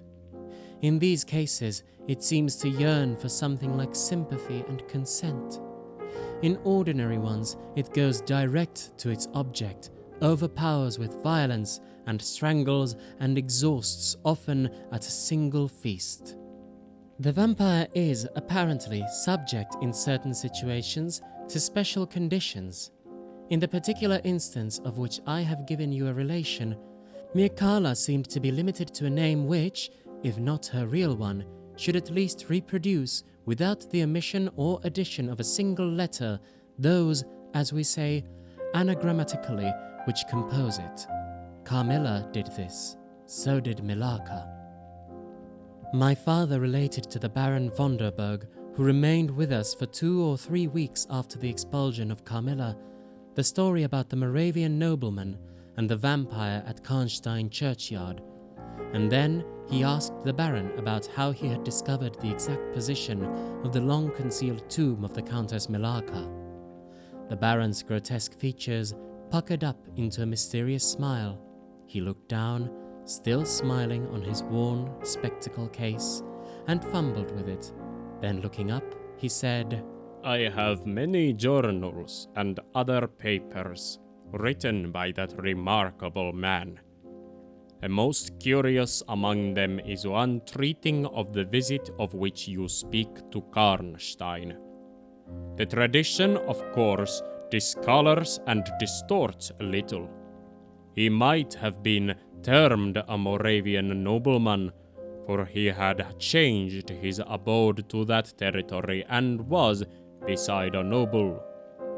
But he was, in truth, a native of Upper Styria, It is enough to say that in very early youth he had been a passionate and favored lover of the beautiful Mircalla Countess Karnstein. Her early death plunged him into inconsolable grief. It is the nature of vampires to increase and multiply, but according to an ascertained and ghostly law. Assume, at starting, a territory perfectly free from that pest. How does it begin? And how does it multiply itself? I will tell you.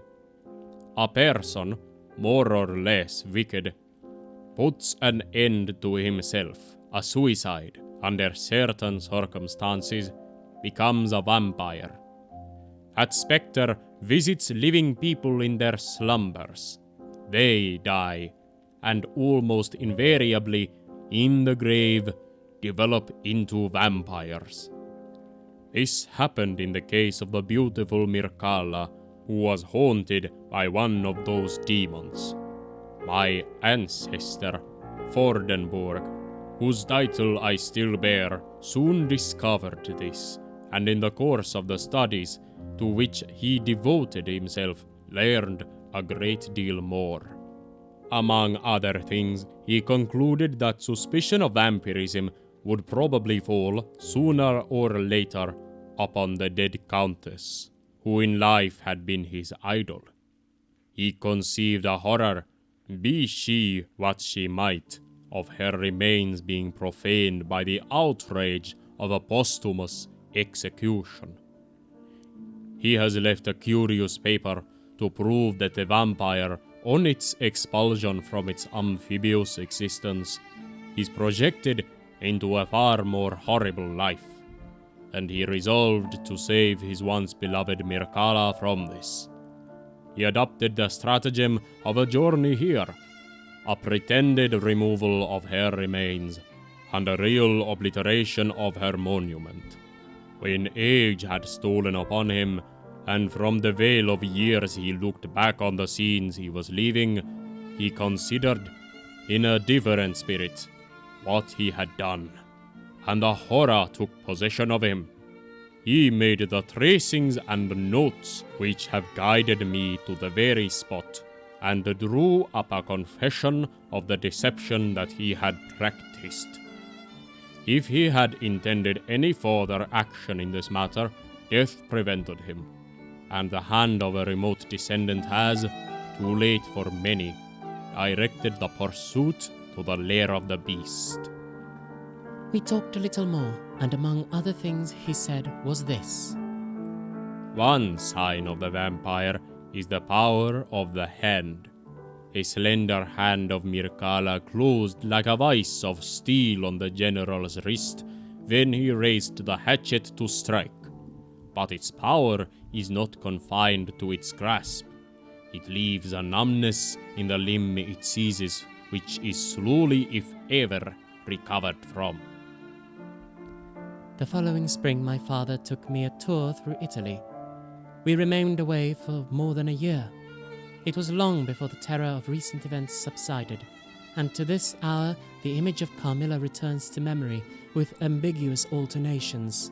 Sometimes the playful, languid, beautiful girl, sometimes the writhing fiend I saw in the ruined church, and often, from a reverie, I have started, fancying I heard the light step of Carmilla at the drawing-room door.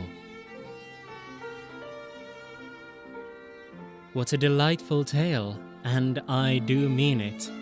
I do find this story a gripping read every time I get to reading it. If you enjoyed this episode, consider giving it a like, subscribing to the channel, and leaving a comment on what story you would like to hear.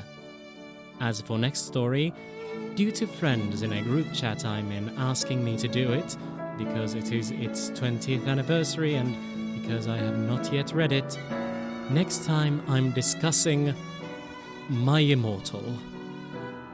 Good grief. For now, however, I bid you good night, and enjoy the nightmares.